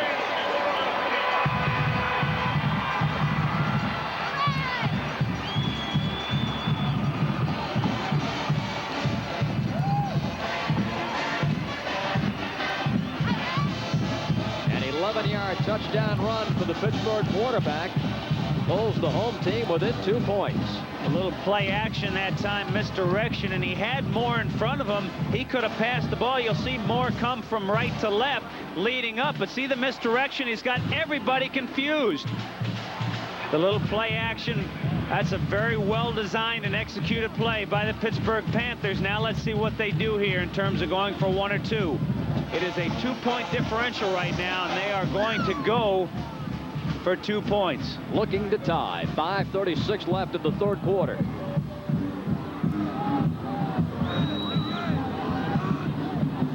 Moore coming in motion. Van Pelt looking, pump faking, still looking, throws, knocked down, and a great defensive play by Stevens. Trying to get it to Dave Moore, but you know the whole thing set up that play was the missed extra point in the 1st quarter. They don't try to go for that. They don't have to try to go for it here. Now they're 2 behind. A timeout on the field. 5 minutes and 36 seconds remaining in the 3rd quarter. It's now Temple 14 and Pittsburgh 12. Inside the Infiniti Q45, the world is flat. Outside, the world's first full active suspension system senses, thinks, and reacts to every twist, turn, up and down. So inside, the world is flat. And you experience utter calm control in perhaps the most advanced luxury car the road has ever known.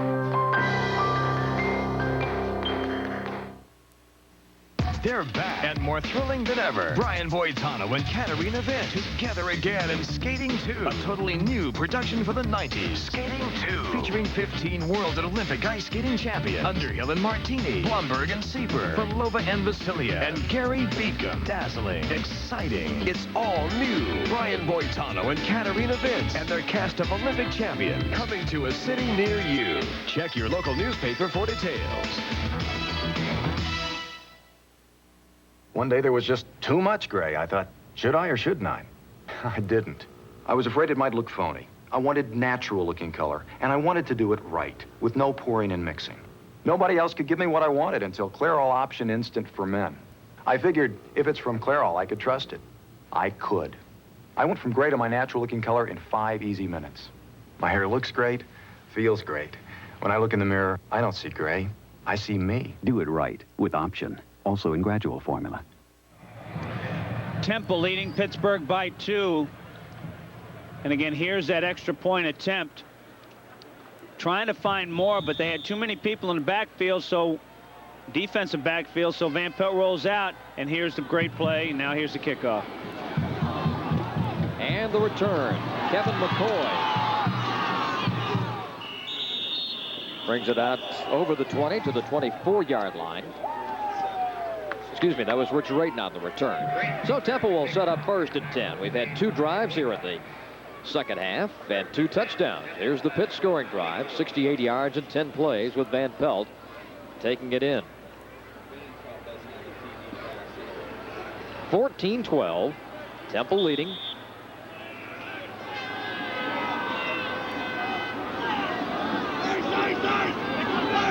Richardson, that quarterback for Temple. Rolling, it's a block, now pressured and taken down at the 19-yard line by Ricardo McDonald. Brian Irwin, number 60, tried to hold that block as long as he could. Well, I don't think Richardson played this very well because Irwin comes back to protect him. Should have stayed behind Irwin. But a good play by McDonald also. He's been in there. We've called his number quite a bit today, number 48. Indeed. Ricardo, the junior from Patterson, New Jersey. He wanted to be a cricket player. He's born in Jamaica. Has a twin brother that plays at Notre Dame. 4:50 remaining in the third quarter. McNair. Pulled down from behind by Hamilton. Well, how often do you see a game like this? You get in a close battle, and it's the missed extra point that changes the focus of the game. Missed extra point, almost like a turnover. Turnover is very big in a game like this. As we wind it down, 4:21 and counting here in the third quarter. And if it stays like this, you get down towards that fourth quarter, those turnovers and mistakes will kill you. Head coach Jerry Burnt with his quarterback injured, Matt Baker right behind him. Matt didn't dress for the game today. Temple's got a 3rd and long here, 3rd and 10.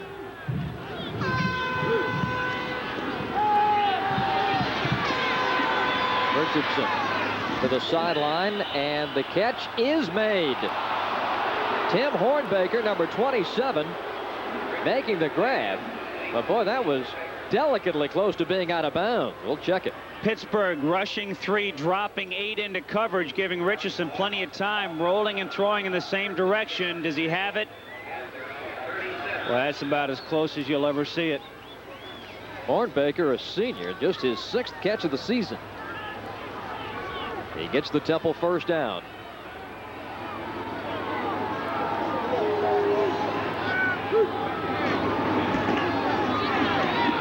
Swanson to the 42-yard line. Heath Shell, the left outside linebacker, credited with the tackle.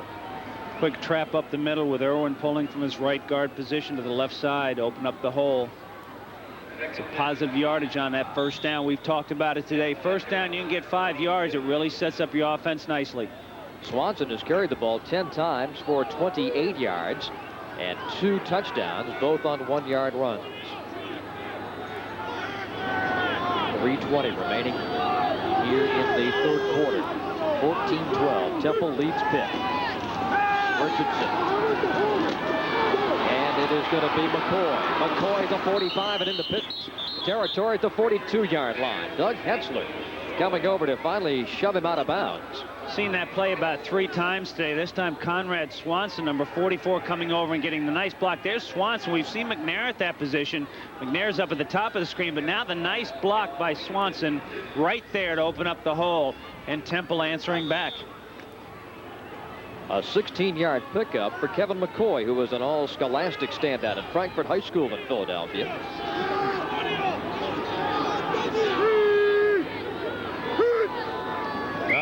And the right Brian guard Irwin jumped on the play. Brian Irwin, number 60, reacting to the inside linebackers. The right guard, see him right? You'll see him move straight ahead. He's reacting to the 2 inside linebackers who you can't see coming forward. Now, he cannot reset. Once he's gone down to his stance, cannot reset. See, the defensive players have the advantage. They can jump across and they can move interior tackle to tackle, go down to 3-point stance. Once they're there, they got to stay there till the ball is snapped. That sets up a 1st and 15. 3:06 left in the 3rd quarter.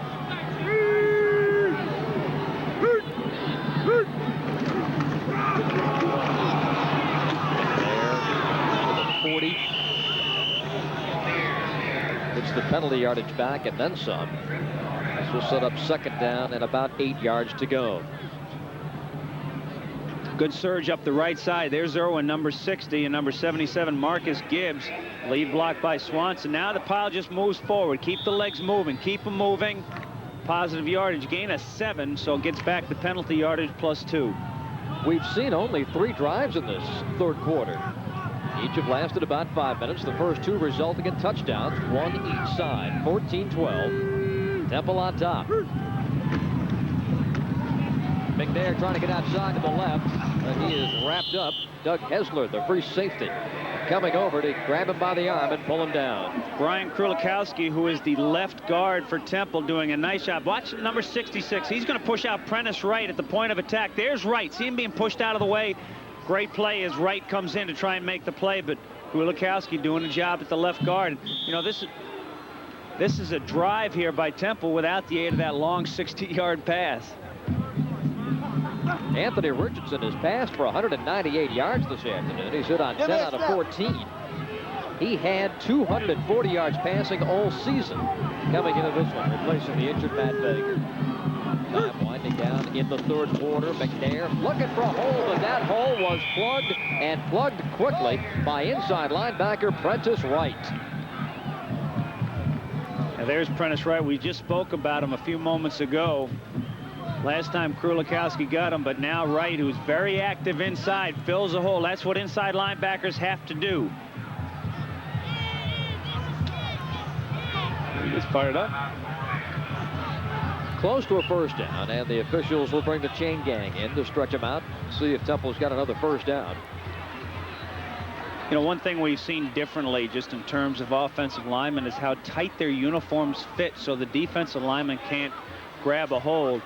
Krulikowski, it's about a yard, maybe 2 feet short. Krulikowski, you should see his name on the back of his jersey. Instead of going straight across, his jersey is so tight, it's on an arc. His name is on an arc, and that's because the jersey is so tight.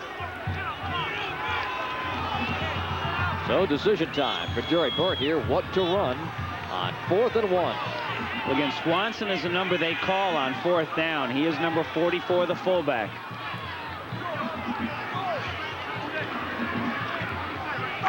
Jerry Burt will go for it often on 4th down. So the clock starts to roll.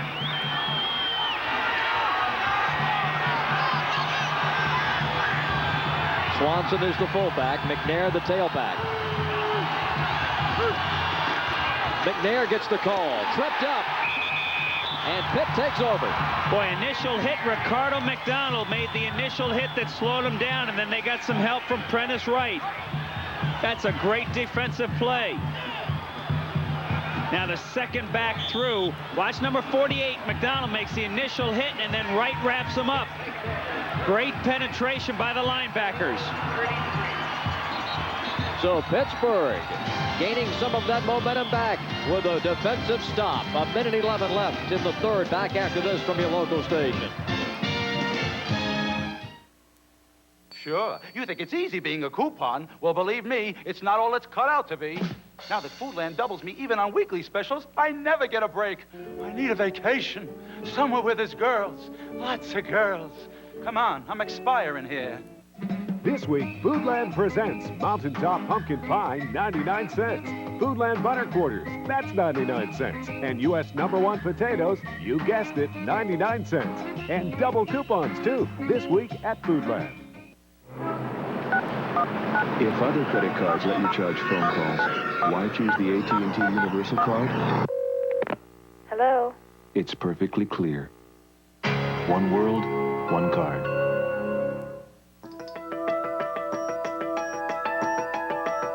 If you make a lot of long-distance card calls, save a lot by using the AT&T Universal Card. One world, one card. Sports announcer Jim Rooker holds the record for the longest walk in baseball history. We were ahead 10-zip, and I said on air, if we blow this one, I'll walk home. They blew it. Home was Pittsburgh, 300 miles away. I was taught to keep my word. Wish I'd been taught to keep my mouth shut. To Jim Rooker, whose walk raised thousands for charity, we offer our best. Smooth, never bitter Miller beer. Could have been worse. Could have been playing in California.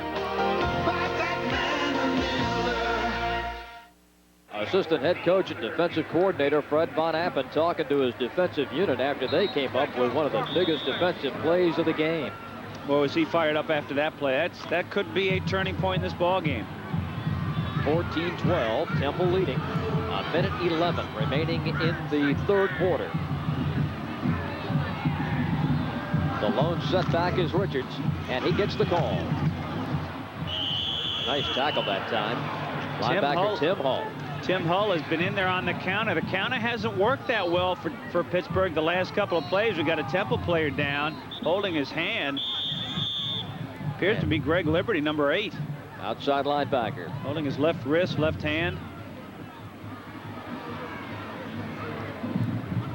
Liberty, who also does a great job on the Temple special teams, writhing in pain.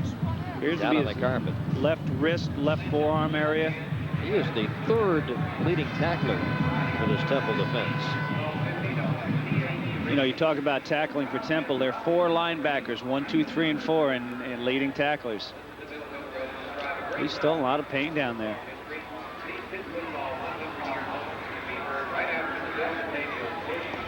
You know, we just talked about the Pittsburgh offensive running game hasn't gone as well, especially that counter play. Pitt came out in the third quarter here throwing the football. Van Pelt went up top and had a couple of long pass plays, and they have gotten away from that running game that was so dominant in the first quarter. And I'm wondering about you know, just the philosophy of it all. Well, Temple again making good adjustments to the running game, bringing their people up, and we've seen, you know, on that touchdown play by Van Pelt, the pursuing on the misdirection. We saw the reverse work well, so they're really pursuing and getting after the ball carrier. So now maybe Van Pelt's going to open it up a little bit. They back Moore off the line, now put him in motion. New quarterback. And that is Dickerson. And he's looking to run. Out of bounds on the far side. A first down for Pitt. Well, what a great block by Kervin Richardson, the tailback, as Darnell Dickerson comes in to run the option again. He's going to keep it. Now watch this block, the cut block by Kervin Richards right there. Knocking out Mark Ellis, a strong safety, and Darnell Dickerson gets the first down. Second time we've seen him come into the game as a quarterback. Now he'll go back to the wide receivers. We see a good block by Richards. Kervin, who has been limping for week after week with that bad left ankle. Boy, he's come in today and played the entire game. You hear some boos in the crowd. Van Pelt coming back on to quarterback, but they had a problem getting the right personnel in the field. The shot clock or play clock was running down. So as Temple did a little while ago, Pittsburgh has to use a timeout.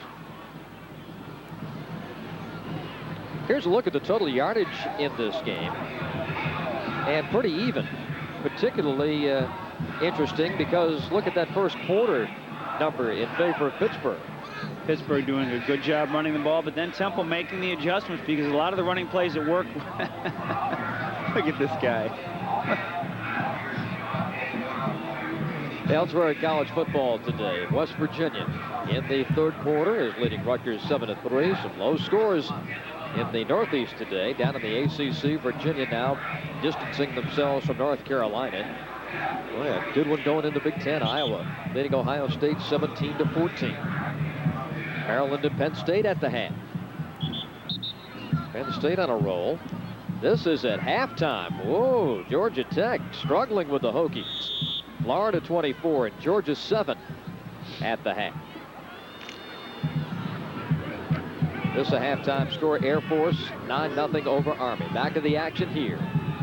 It is Temple 14 and Pittsburgh 12, and Van Pelt wants to throw down the sideline for Truitt. It is incomplete. Mobley defending. And there's the difference between Richardson and Van Pelt. Van Pelt underthrows the ball because Truitt has his man beat, and you see Van Pelt just drop straight back and heave it. Now Truitt had beaten his man, but you see him have to react and come back to the ball. Good play by Mobley. Gary has undergone 3 major surgeries in 3 years in his Temple career. Coming back to play this senior campaign.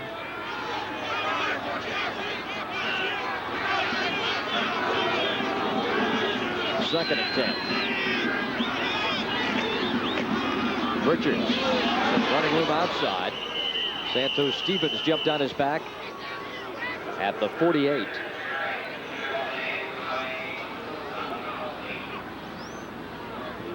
Richards had 119 yards earlier this year against Ohio U. And he has carried the ball 16 times against Temple today for 72 yards. And that will be the final play of the third quarter. So 15 minutes remain at Pitt Stadium in a 2-point game. At the end of 3 quarters, it's Temple 14, Pitt 12. We'll be back. When creating the new G20 midsize luxury sedan from Infiniti, these were just a few of the amenities we kept in mind. Seating surfaces that are fitted with leather, a cabin that heightens the level of comfort and stretches the limits of space. Of course, with 16 valves and 140 horsepower, that mind also has an alter ego.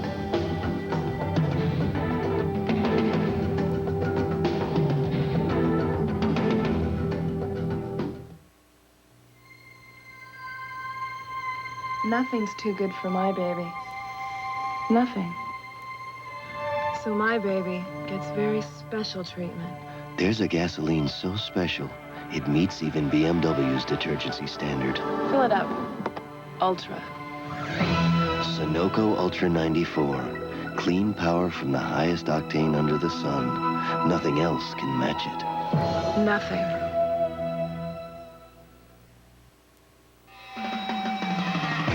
Dick McPherson's Orangemen are intent on making their 4th straight bowl appearance, and a win over West Virginia would go a long way toward attaining that goal. For Don Nehlen's Mountaineers, a victory over Syracuse would help erase the pain of a frustration-filled season.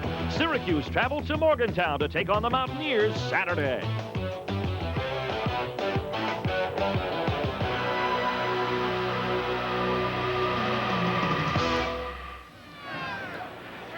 Bob Rathbun and Dave Jennings back at Pitt, 14-12. Temple leading as we start the 4th quarter of play.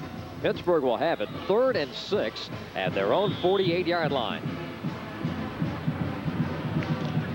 Van Pelt at quarterback. Dickerson coming out wide to the left side.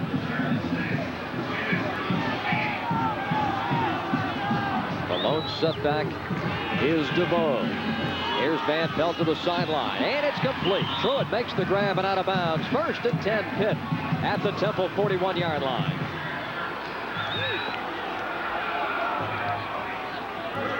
Truitt lining up on the right side. We send the defensive backs for Temple. Give him some cushion, running an out pattern. That's a pretty long pass, but see the cushion, plenty of room. Mobley does not want to get beat deep. For Truitt. That is his 4th catch of the afternoon.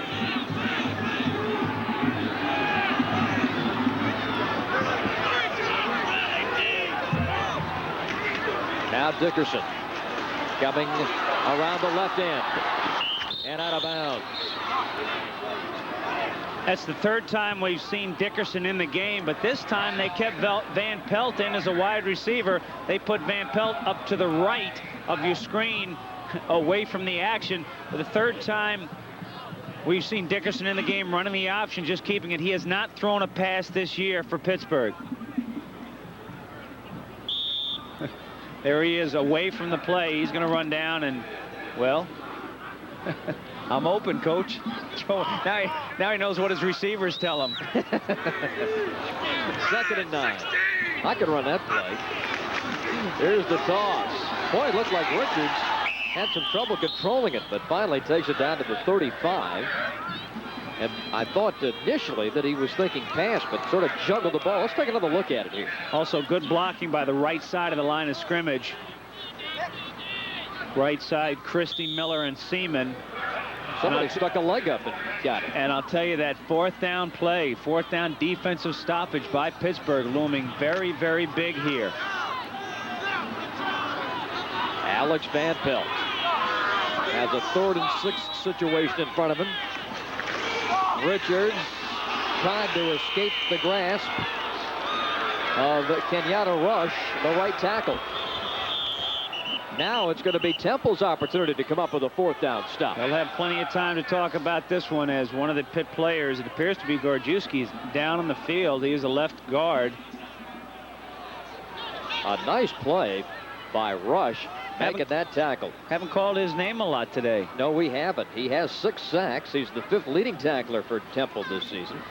And rated as one of the top defensive tackles in the East. He's a senior from Central High School in Philadelphia. And here's a look at Gorjewski, the sophomore left guard for Pitt.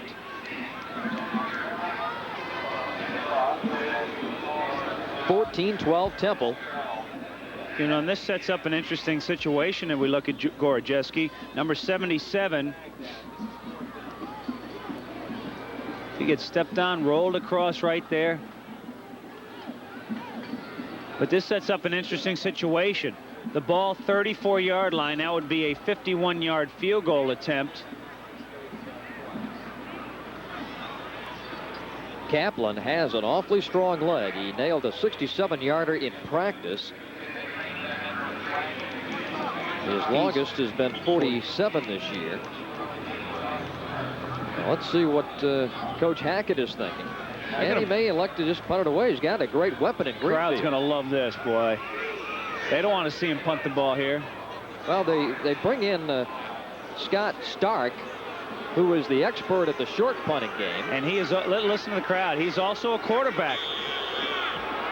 Well, they could be thinking fake here on 4th and 4. Well, Temple's playing the fake because they don't have anybody back to return it.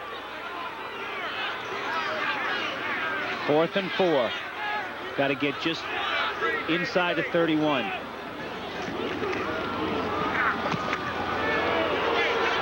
And here's the kick. And they're going to cover this one inside the 5. Oh, my golly. Oh, they had it surrounded and let it get away. What a poor play by the punt team. They had it there. They had everybody there, but they just couldn't get a hold of the football. And listen to the crowd. Oh, the best laid plan. See how they put their backs to the goal line and just, it should just be caught here. Just catch the ball. Just catch it.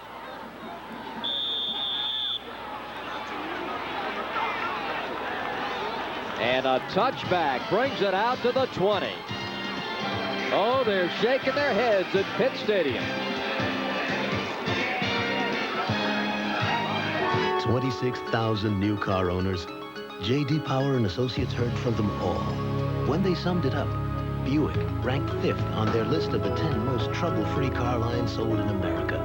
Buick outranked Honda, Acura, BMW, Nissan, Mazda, and every single domestic nameplate.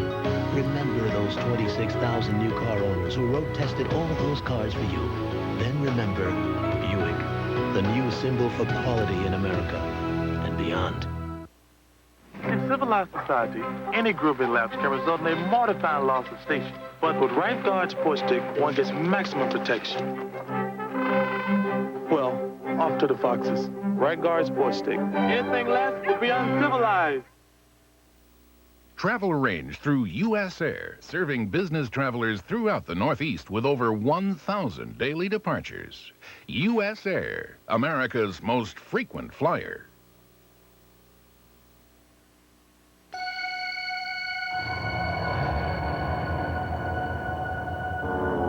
Under 2 miles of solid rock, under the beds of prehistoric seas, BP added millions of barrels of oil to American reserves last year with a new way of drilling, sideways. And that's a turn in the right direction. BP. The football resting at the 20 as Temple leads Pittsburgh 14-12 as the Panthers tried to pin Temple back inside the 5, but failed to cover that bouncing football. Or the pointy ends do strange things to the bounce of the ball. 1st and 10, Temple. Leading by 2 is McNair, slices his way to the 21. Well, I tell you, Ricardo McDonald, we have called his name continuously, knifing through the interior line and making the play behind the line of scrimmage. Gary Gorajewski, the Pitt offensive guard, has a sprained right knee that we're told. See number 48 just getting in between the guys and making a nice play. Gain of 1, 2nd and 9.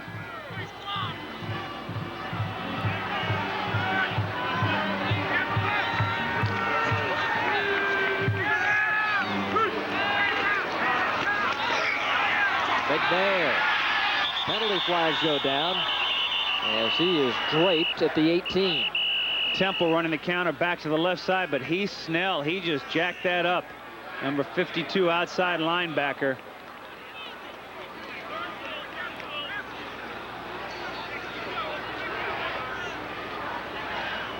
You know, if I'm Pittsburgh, I almost think about refusing this. Now watch 52. He'll be at the right side of your screen. Now here's the counter as they come back to the left side. See 52 just holding it up there?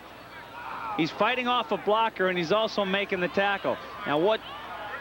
And Pittsburgh, they refused it. Yes, they do decline the penalty because it's 3rd and 12.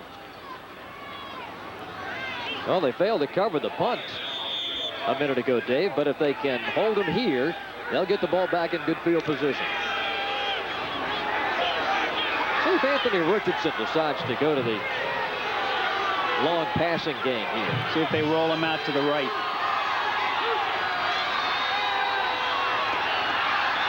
Looking and throwing and nearly intercepted, incomplete at the 32-yard line. Craig Gobb had his hands on it, but a punt coming for Temple.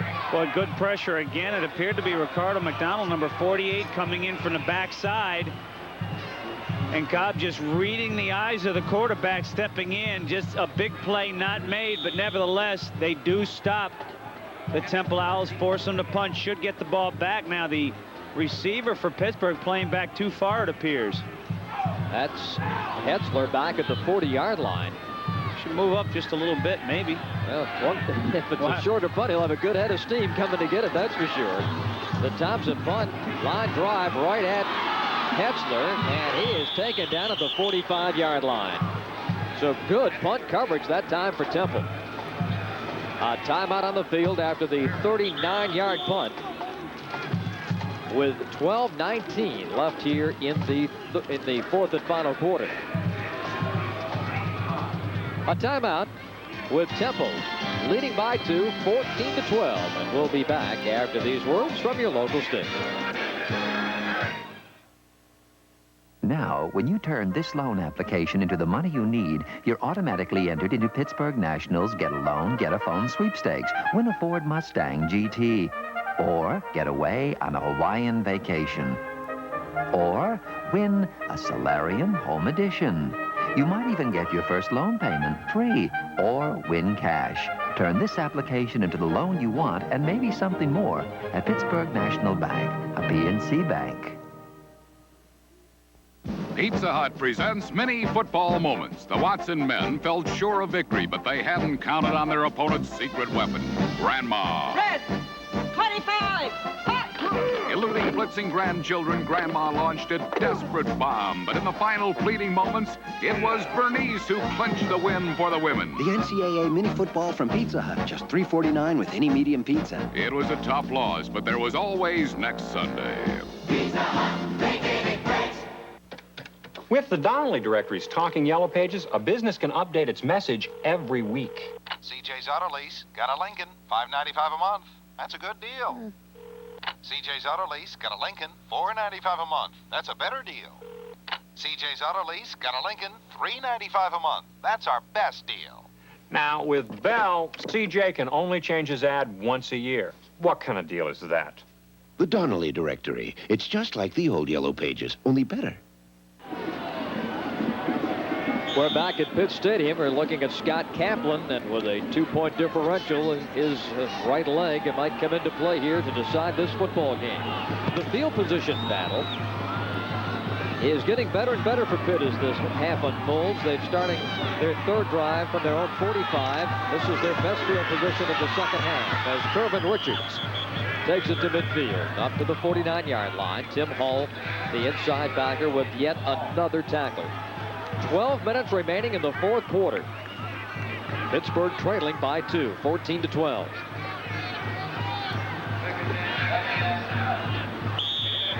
Once again, the Panthers keeping it on the ground here on their first down. Van Pelt, his passing statistics today, 7 of 11 for 92 yards.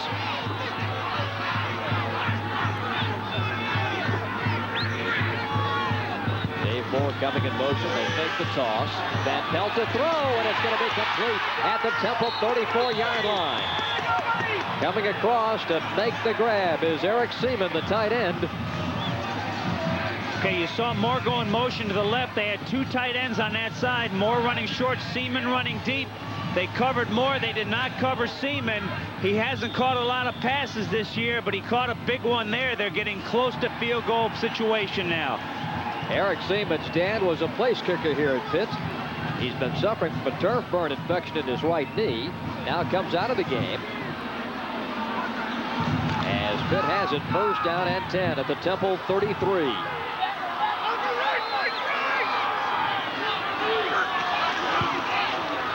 Again, Van Pelt to throw to the sideline and overshoots his man, Lance Markle, the fullback. That stops the clock with 11 minutes remaining in the game. 14-12. Temple is leading by 2. Pitt drew first blood on a 1-yard Markle touchdown run, 6-0 in the first. They went for 2 and failed, and that looms as a very big play in this game. Temple came back on a Swanson 1-yard run in the second quarter to take a 7-6 lead. Temple in the third quarter with 10:36 left got another 1-yard run from Swanson to make it 14-6, capping a 9-play 80-yard drive, and then Pitt pulled within 2 as Van Pelt went in from 11 yards away at 5:36 of the third, and that's where we stand. The 2-point conversion pass by Pitt failed after the Van Pelt touchdown. Pitt called for holding, 10-yard penalty.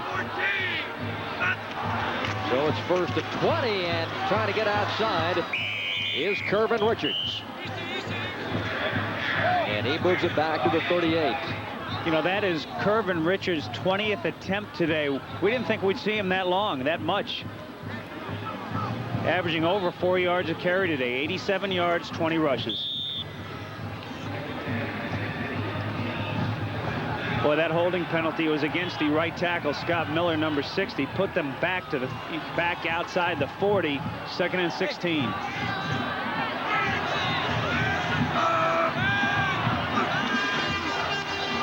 Van Pelt with a give. No, the fake, the pass, intercepted at the 19-yard line by Tony Schmitz. Boy, another poor decision, the second one today by Van Pelt. They went with a play action off the counter, which appeared to work, but Schmitz, remember, end of the first half, played center field, just read Van Pelt's eyes, stepped in front. Same thing here, a poor decision by Van Pelt to throw the ball, should not have thrown it. And that secondary coming up with another interception for head coach Jerry Burt, and Temple protects its 2-point lead.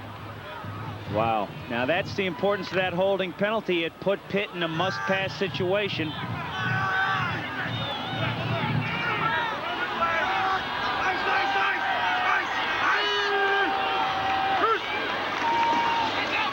Richardson, he wants to throw. Pressure from the backside, and throws, and it is going to be complete. At the 28, another penalty flag goes down.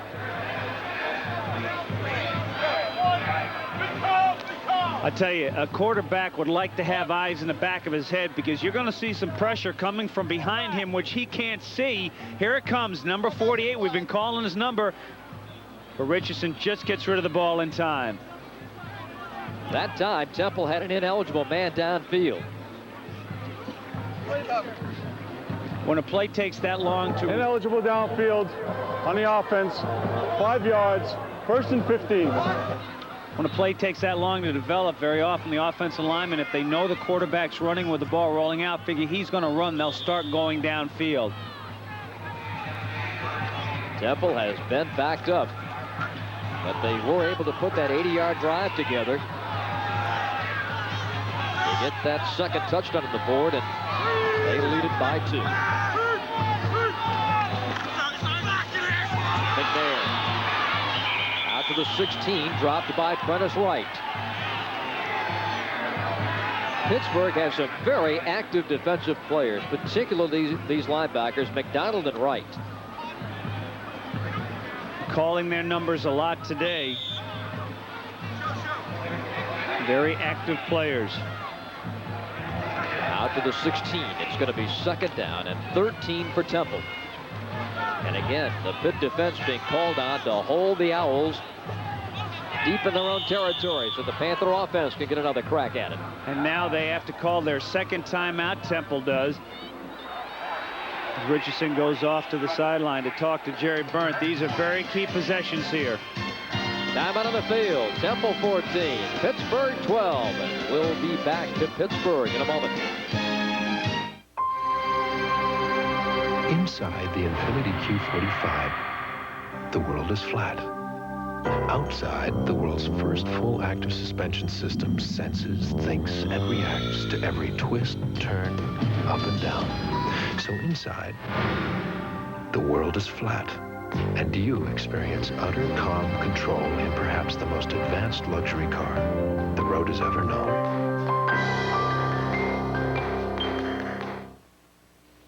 They're back and more thrilling than ever. Brian Boitano and Katarina Witt together again in Skating 2, a totally new production for the 90s. Skating 2, featuring 15 world and Olympic ice skating champions Underhill and Martini, Blumberg and Sieber, Frolova and Vasiliev, and Gary Beacom. Dazzling, exciting, it's all new. Brian Boitano and Katarina Witt and their cast of Olympic champions coming to a city near you. Check your local newspaper for details.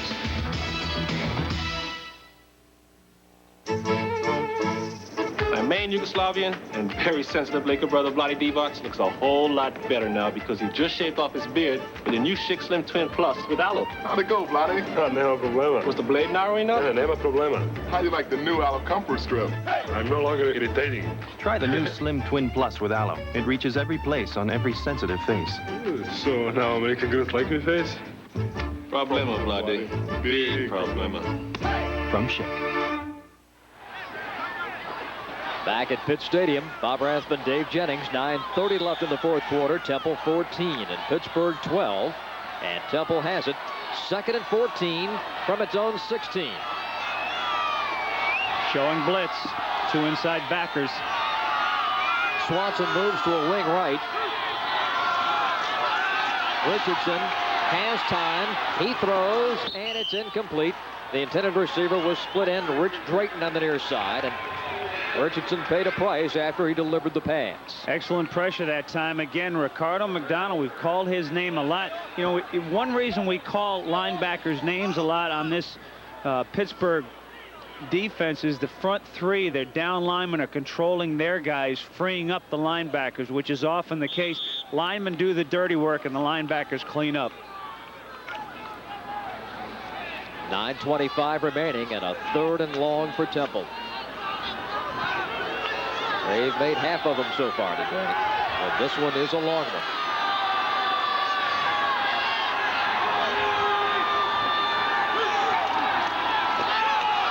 Swanson. If he can cut the corner, he might have a crack at it. Nope.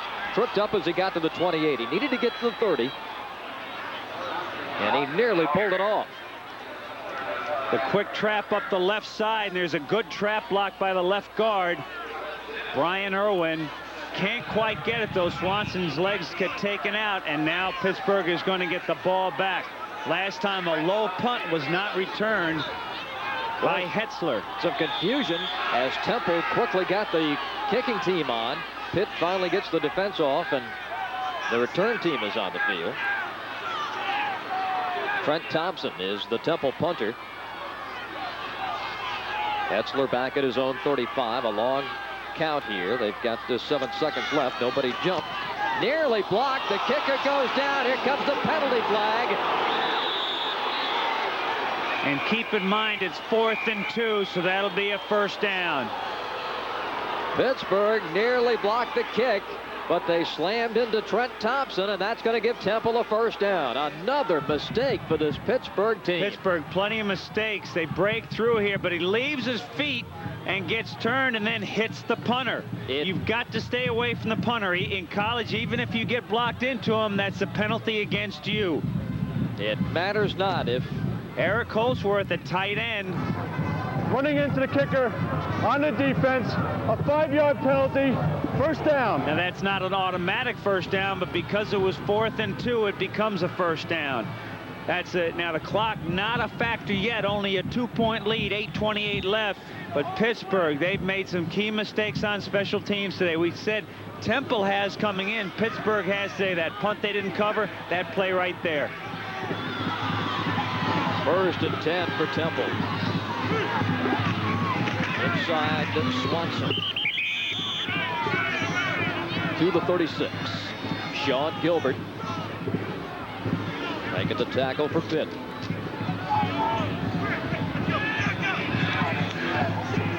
Eight minutes and 10 seconds left here in the 4th quarter. Temple bidding for its 5th win of the season after just 1 victory a year ago.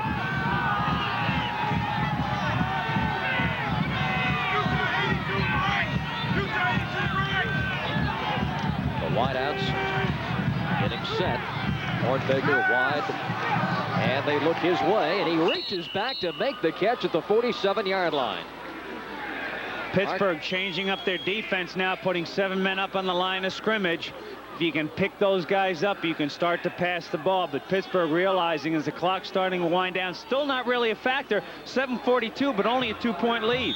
Well, look at that block by Swanson, upending the on-rushing Pitt free safety man, Boykin, who was coming.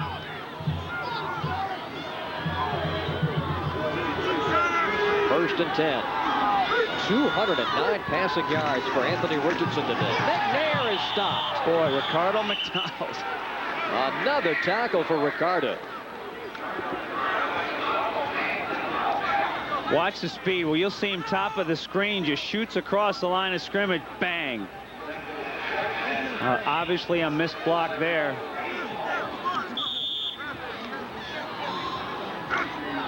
Patterson, New Jersey junior. Ricardo McDonald setting up a 2nd down and 13 situation for Temple.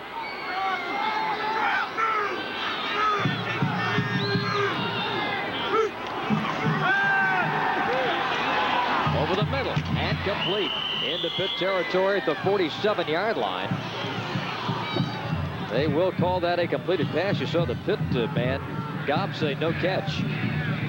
DeVinny caught 21 passes coming in, but he gets right between, almost loses it, and you see Greg Gobb saying, no, it's no good, but the officials got the whistle and the final say. DeVinny, a junior from Ridley, Pennsylvania. Still 3rd down and 4 yards to go. 5 of 11 is Temple today on 3rd down conversions. They've picked up 15 first downs this afternoon.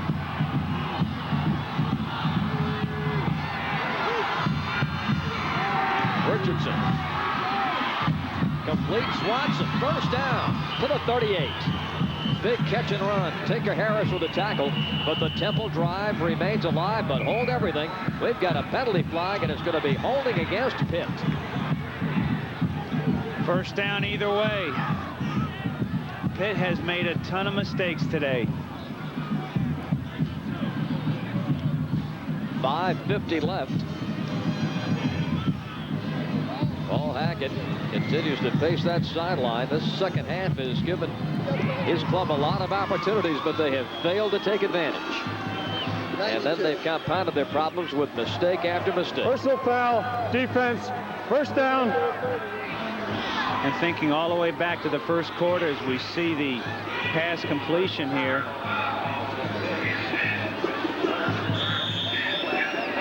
Think back to that first quarter, that missed extra point. Don't miss that extra point if they attempt the kick instead of running it, and then they kick after the next one. It's 14-14, a different ball game.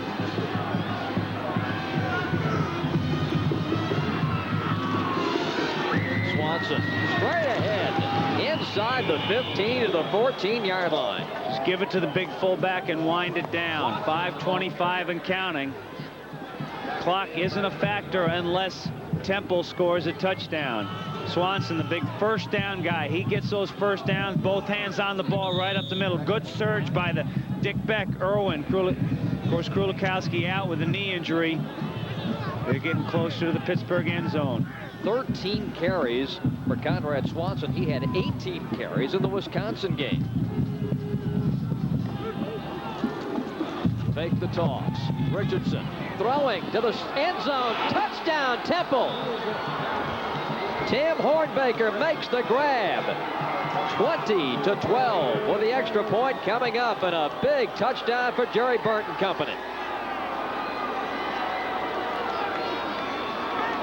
Now again, they've been running the ball, so here's the play action and the pitch. Richardson can run out, but he sees the man open, floats it wide open. A defensive breakdown. They've been playing the run all this drive, and Hornbaker now a very important extra point. It's an 8-point differential. This would make it 9. The difference of needing one score or two to win the game for Pitt. And Bob Wright is the place kicker, and he nails it. 4:50 remaining in the fourth quarter, and now the men from Philadelphia have taken a 9-point advantage. 21-12 the score. Temple leading Pitt, and we pause for a word from your local station.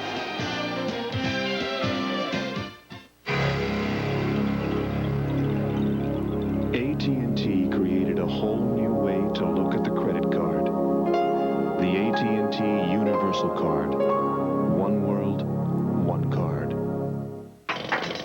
This year, Americans will spend $1 billion on credit card fees. The question is why? There's no annual fee when you use the AT&T Universal Card. One world, one card. Greetings from Haas's. Now gather round near. Haas season specials will bring you good cheer. $1 off flaky whitefish fillets, our #1 steak, or tender chicken entrees.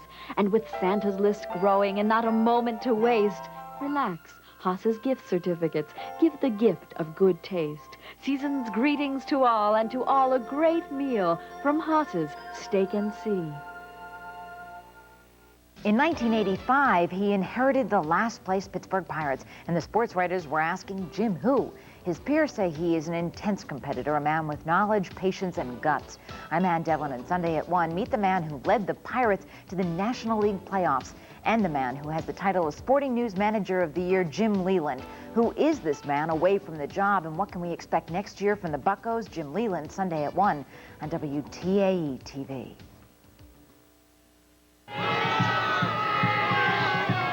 It's Temple 21 and Pitt 12 after the touchdown pass. For the score, and with 4:50 left here in the fourth quarter, the Owls will kick it away. And as you pointed out, Dave, The Panthers now need 2 scores to pull this one out of the 5. Now keep in mind something we talked about at the beginning of the game was special team breakdowns by Temple coming into this game. They've had some problems this year.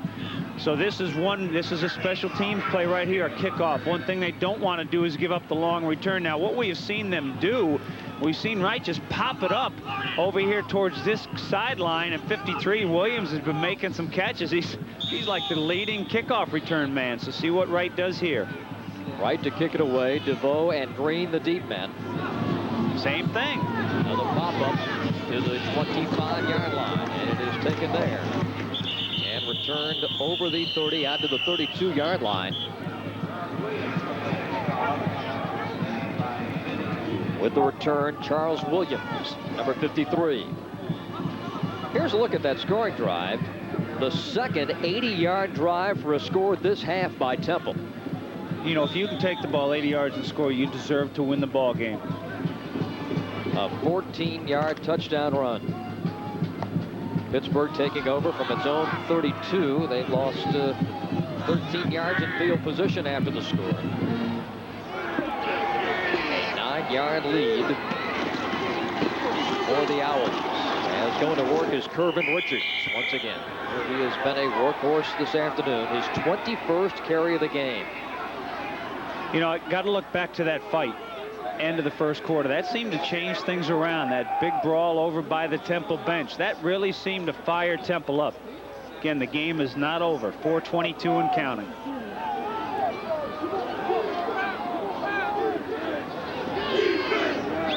Second down and 2.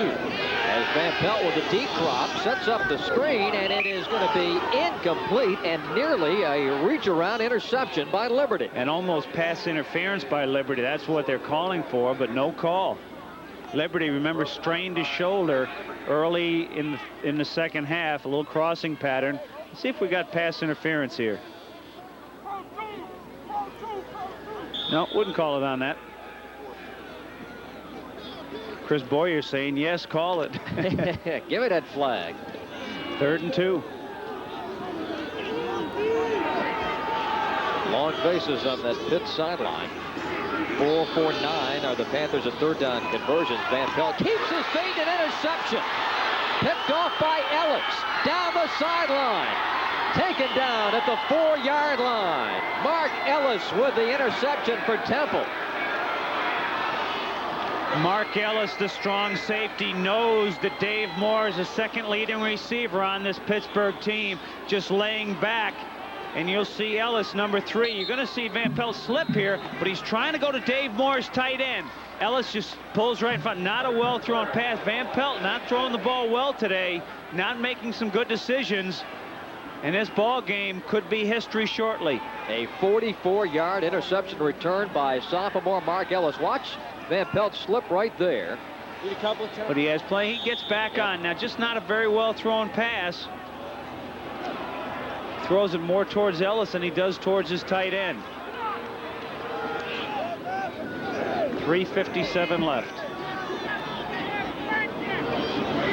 1st and goal for the Owls. And McNair will take it to the 4-yard line. McDonald on the bottom of the pile along with right end Mark Gunn.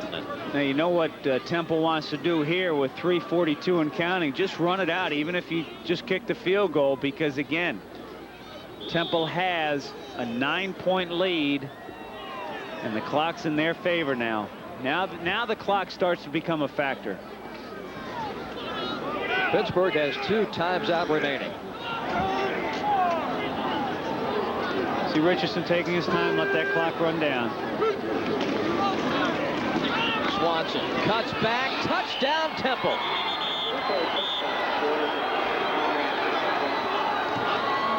The 3rd touchdown of the afternoon for junior Conrad Swanson and the Temple Owls.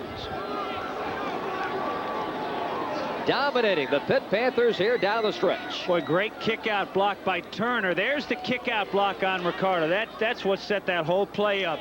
Cabrera. We talked about Ricardo McDonald doing a good job outside linebacker. Came upfield, and that time, I'm sorry, that's right, Cabrera knocked him out beautifully. Conrad Swanson had 3 touchdowns this season. He's got 3 today. And it is all Temple now with 3:12 remaining in the game. 28-12. Temple leading Pittsburgh. You have to wonder what's going through Alex Van Pelt's mind now. Had a poor game last week down in Miami. He's coming here against Temple. Not done well. It's the last home game for this Pittsburgh team. They end the season 2 weeks from today, and against Penn State, it'll be a long 2-week wait. Very long. And could be a very bitter off season as they start to hit those weights and get ready for a spring practice. You don't have losing football seasons in this city very often, either at the collegiate level or the professional level. And a loss today would deny Pittsburgh the opportunity for a break-even season. Meanwhile, how about this Temple team last year to this year?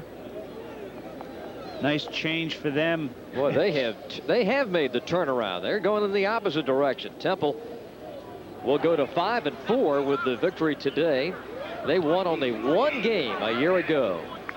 I don't know whether today's game will bring the ledger even, but it'll go some in those regards. Still a long way to go to balance those books from a 76-0 game. And again, let's see if Wright, as he lines it up, you see the 2 deep men, but maybe take a look at number 53, Williams. That'll put somebody in for Williams, put a returner there. And, well, look, they're going to switch right now. They're switching Dave Moore over here as the ball blows off the tee. I was just going to say, Charles Williams, who's been the guy on the 30-yard line, been catching those pop-ups. Now they put a tight end in his place to return it. Now let's see if Wright has recognized this or if they want him to kick it deep. Right there now, that's where Williams was playing. They just made the switch. He's at the 30-yard line. And again, the ball goes off the tee. Now they'll ask for a holder.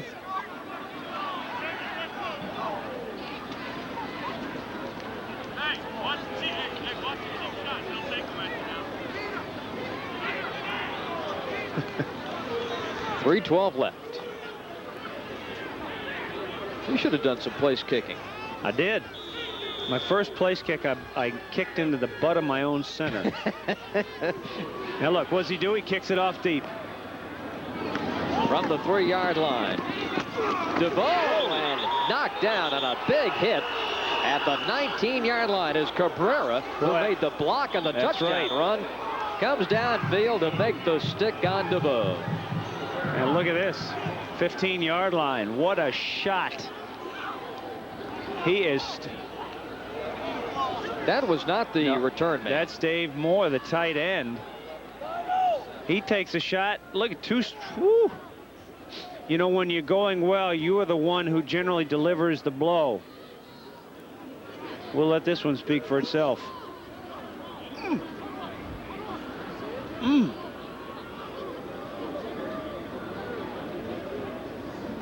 3:07 the time remaining, and boy, the difference in the emotional levels. Boy, that Temple sideline, they could sprint back to Philadelphia. I think they will. Here comes Dave Moore getting up.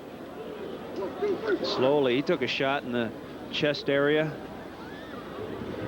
It always seems to hurt more when you lose. Man, it's cold. It's like a receiver. Kim Rogers knows he's going to get hit. It always hurts less when he catches the ball. Now there's 83. Here's one bang, and here's another bang. It seemed like the tackle was a much harder hit, but Moore goes down. Now he comes off the field. You see him there holding his left elbow. Could be a shoulder injury. Temple 28, Pittsburgh 12 with 3:07 remaining in the game. Van Pelt and the Panthers come up to the line of scrimmage.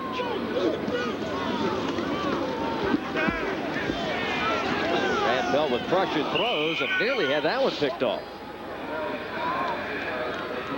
Kyle Glasper, number 4, sitting back there, watching that football come sailing his way.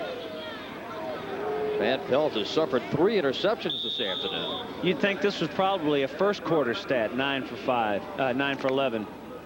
Look at this. In the first quarter, Notre Dame with a 1-point lead at Tennessee. Van Pelt has suffered 5 straight incompletions. 2nd and 10. Incomplete at the 25-yard line. Eric Holsworth, number 82, the intended receiver. He has not caught a ball this season. I think we got Livorio for holding on Pitt. Boy, how many holding calls have gone against the Panthers today? Livorio holding Rush. We haven't called Rush's name for one reason. He was held that time. Makes it difficult to pass right here. Temple going with a 4-man rush. You know they're going to pass the ball if they want to have a chance of getting back in the ball game. Watch 76. There he is.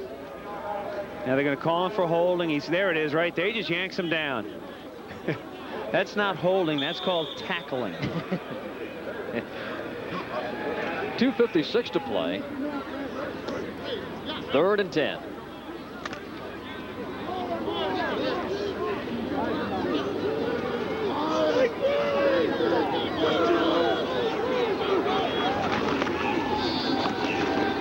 Van Pelt down the far sideline and incomplete as Dickerson looked like he was looking over his shoulder waiting for the hit. Had his hands on the ball. David Jones defending. Should have caught that pass, but it's just been one of those days for Pitt. Now what are they going to do here? They're going to go for it on 4th down. 4th and 10, 2:49 left, down by 16. Need two 8-point touchdowns, which of course in college you can get. But right now they're more concerned with just trying to get that first down. So on 4th and 10, three wide receivers to the top.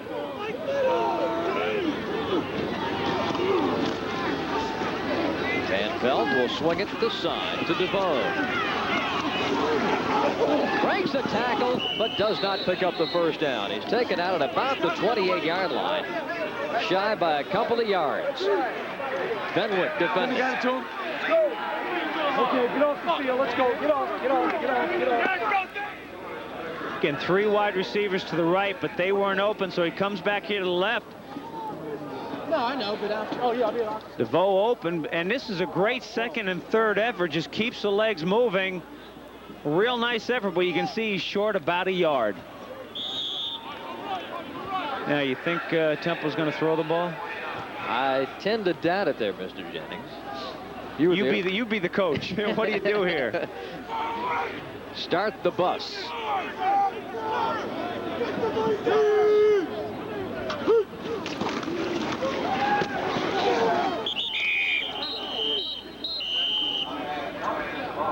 Swanson's had a very solid afternoon. He's been called on to do some lead blocking. He's also been called on to carry the football. And for Swanson, that is his 15th carry for 57 yards.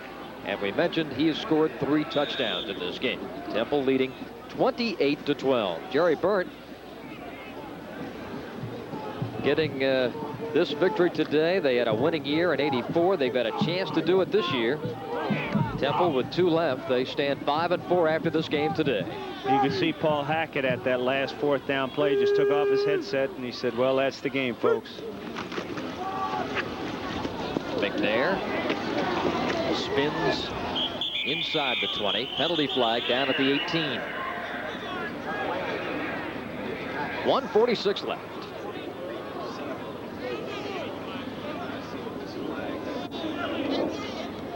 Hold against Temple. Well, there's no masking the disappointment here at Pitt Stadium. Not many fans left for the final 2 minutes of this game on a very cold day, and a Pitt team that had high hopes when the season began. They won their first 2 games, but have really struggled, and you see the emptying Pitt Stadium here. But it has gone from bad to worse. Pitt will lose its 4th in a row. Boy, tough for the seniors playing It's that tough for the game. seniors, and it's tough to end up this way. They still have that big game against Penn State, but, you know, it lives with you the whole off season. You know, and the seniors, they don't get another chance. Most of these guys won't go on to play anywhere else. And it's just a disappointing feeling.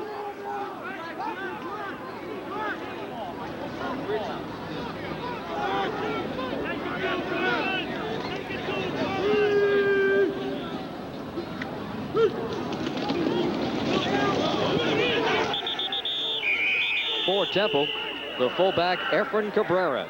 And now Pittsburgh starts to use their timeouts. They've already used 1. I believe they only have one left now. That stops it with a minute and 11 remaining in the game.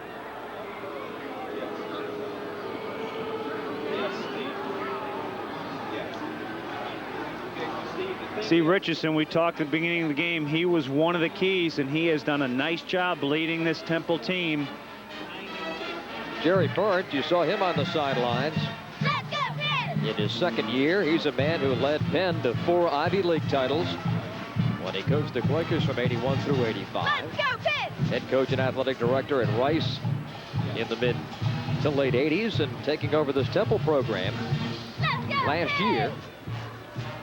His victory today, the 50th of his coaching career. And it's always nice to come into the opposing team's place and win a game you're not favored to win. And the other thing, it gives you a little fodder in the recruiting wars. Yes, absolutely. Of course, this is one of the great states for high school football, one of the great hotbeds in this country.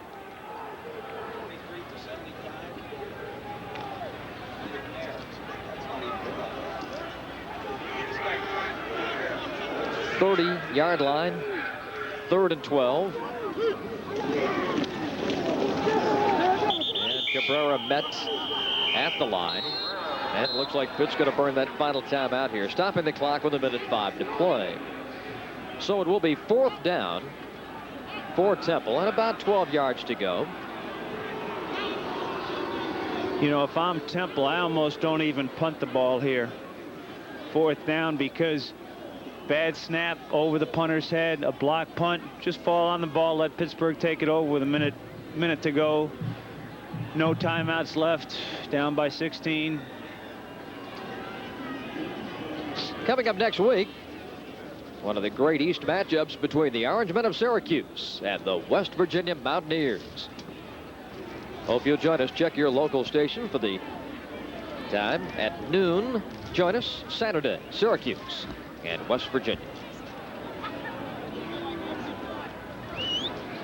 Again, he doesn't look all that healthy running on the field. As I talked about earlier, he did hurt his ankle in the pregame warm-ups last week, but he's come through this game with a very strong game. 2 nice long passes, which help set up scores. Just the 4th start of his career, and Anthony Richardson has passed for 241 yards, 1 more yard than he's passed for all season long. McNair picks up a couple, and Pitt will take over at their own 27. But as Dave mentioned, they are out of timeouts. 58 seconds remaining. And now this is where you can play that prevent defense. Just drop back 8 guys. You don't mind giving up the 1 score as long as it takes a little time. Where you don't like to prevent is when you're only down 1 score, but they're down 2. 3 wide receivers down to the bottom. See the Temple defense, they're backed up.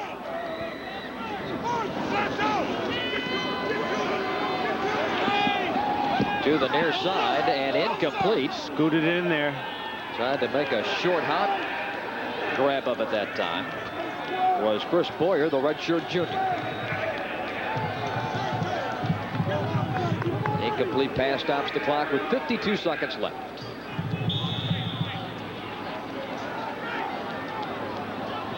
Well, no doubt when the highlights of this game are replayed, they'll focus, unfortunately, on that altercation we had at the end of the first quarter. But as you pointed out, Dave, it really was a turning point in terms of the emotional level for Temple.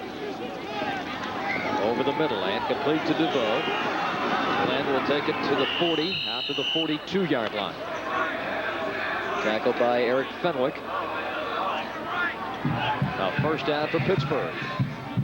Timeout while they move the chains. 42 seconds left. See, they don't mind these 10, 12, 15-yard receptions. Let them go downfield. Just don't get it all in one shot.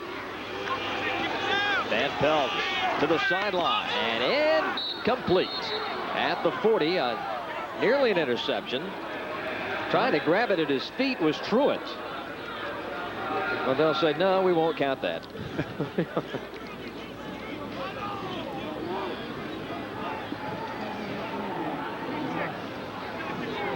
Pittsburgh will fall to 3-6-1. Temple will go to 5-4. From the 43-yard line. Still really haven't tried the Hail Mary. They do have the 3 wide receivers, as you can see. They're trying the short stuff. There it is. Down the side, and it is going to be complete to Truitt at the 6. 22 seconds left. Here's the scenario, folks. 22 seconds. Get the ball in the end zone. Get the 2-point conversion. Onside kick. Throw it deep. 2-point Nah. Well, stranger things have happened. See, again, the main thing is they got to get into the end zone on this play. Yes, now, wide side of the field is to the right. There's a long end zone in that right corner. Van Pelt looking to the end zone, right through the hands.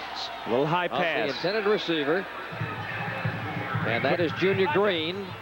A little too tall, as you mentioned. Stops it with 12 seconds left. From our angle, looked a little high, but looked also like he could have caught the ball. 12 seconds. Oh, exciting finish here, folks. Jerry Burt, 12 seconds must look like 12 minutes. He's going, come on, let's go. He wants to smile.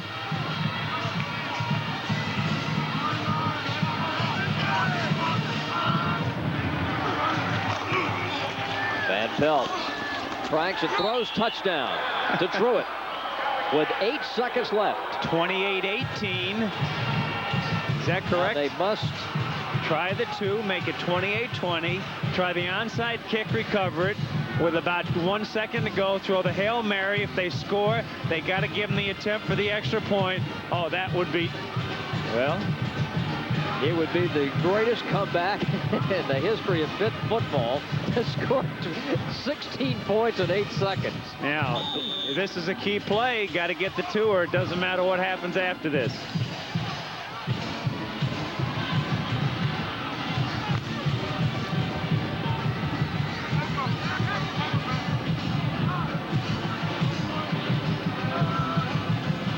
The 2-point conversion.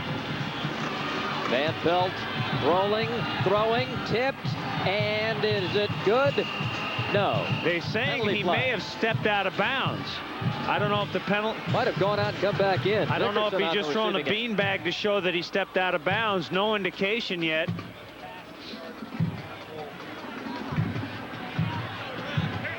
Smith went voluntarily out of bounds, came back in bounds, was the first to touch it. It's an incomplete pass. And so much for your scenario, Jennings. Well, you know, you got to cover everything. Now, the receiver's wide open back here. You'll see him come into your screen, but he steps on the line. Left foot, makes a nice grab, but did step out of bounds. So it's 28-18, 8 seconds left. We got an onside kick. Never say never. See. As part of the Schick Most Valuable Player Award Scholarship Program, Schick will donate $500 to the General Scholarship Fund for Temple University and the University of Pittsburgh. The Schick Slim Twin Disposable Razor, it reaches every place on every face. And our MVPs today, Anthony Richardson, the outstanding quarterback from Temple, is the recipient, and a fine defensive player for Pittsburgh, their outside linebacker, whose name we called all afternoon, Ricardo McDonald, our Schick MVPs. Now time for the option play of the game, brought to you by Option Gray. Coverage for men, the advanced way to get rid of the gray. Remember the touchdown again. The wide open in the back of the end zone. Completely fooled Pittsburgh. Hornbaker with the touchdown.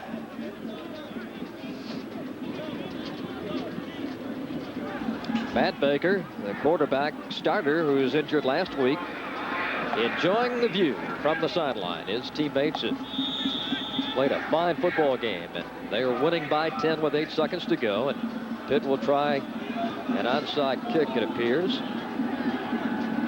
They get all lined up, and here we go. It's got to go 10.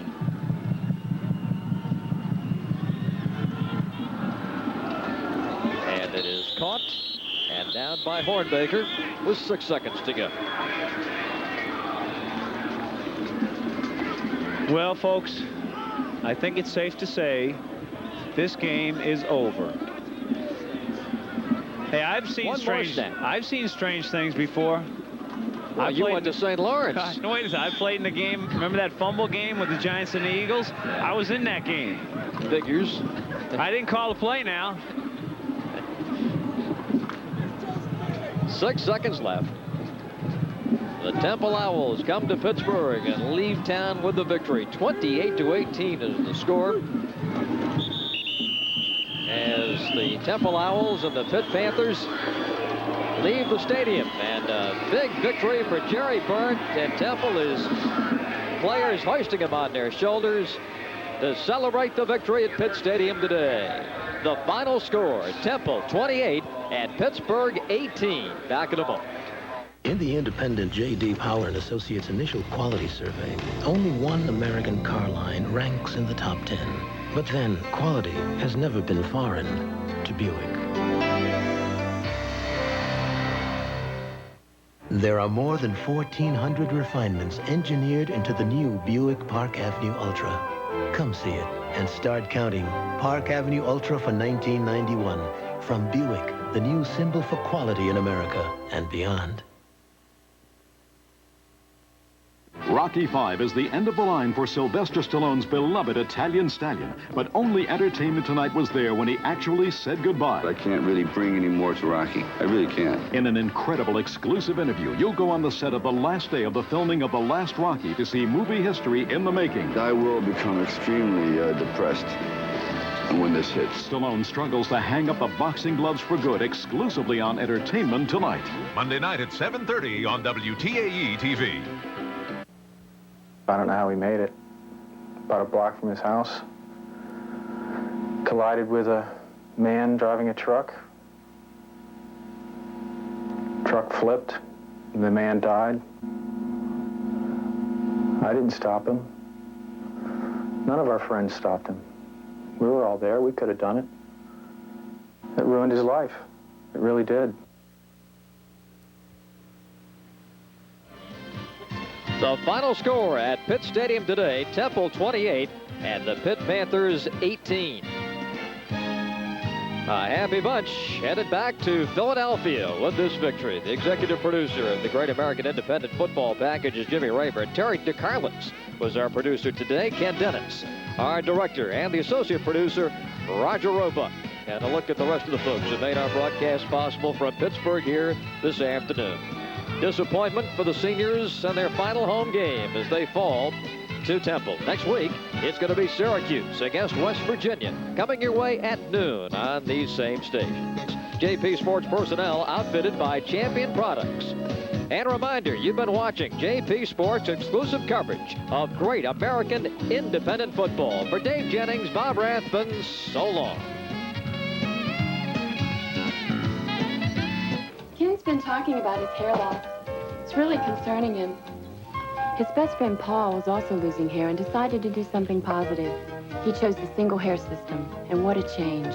Ken was so impressed that next week he has an appointment. For a free consultation and a free 30-minute videotape on hair transplants, the New Heart Hair System, and Rogaine, call in Pittsburgh 1-800-776-7775. In Johnstown, 1-800-776-7774. First Light in western Pennsylvania. From the first farm chores in the countryside to the morning rush downtown, Pittsburgh people are out making news in a city that's growing stronger every day. For over 30 years, WTAE TV has been out there with you. So as the day's light begins to fade, where do most people turn for the first news of the day? WTAE 4 News at 5:30, where the news comes first. Contact. I just lost my job. I got a wife and 3 kids. I'm 15 and pregnant. I don't know what to do. My parents would kill me if they found out. Hello? My husband just called, and he's coming home and he's drunk, and I'm afraid of what's going to happen. Contact. We listen. We care. Excuses don't make it in the big leagues. When the Bucks are playing well, everyone is cooperating. When we're not at our best, we don't make excuses. We work on solving the problems. Excuses don't cut it when you're talking about donating blood either.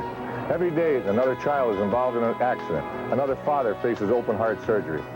Be part of the winning team. Donating blood is safe, simple, and it saves lives. Please, give blood, not excuses. Pittsburgh's watching WTAE.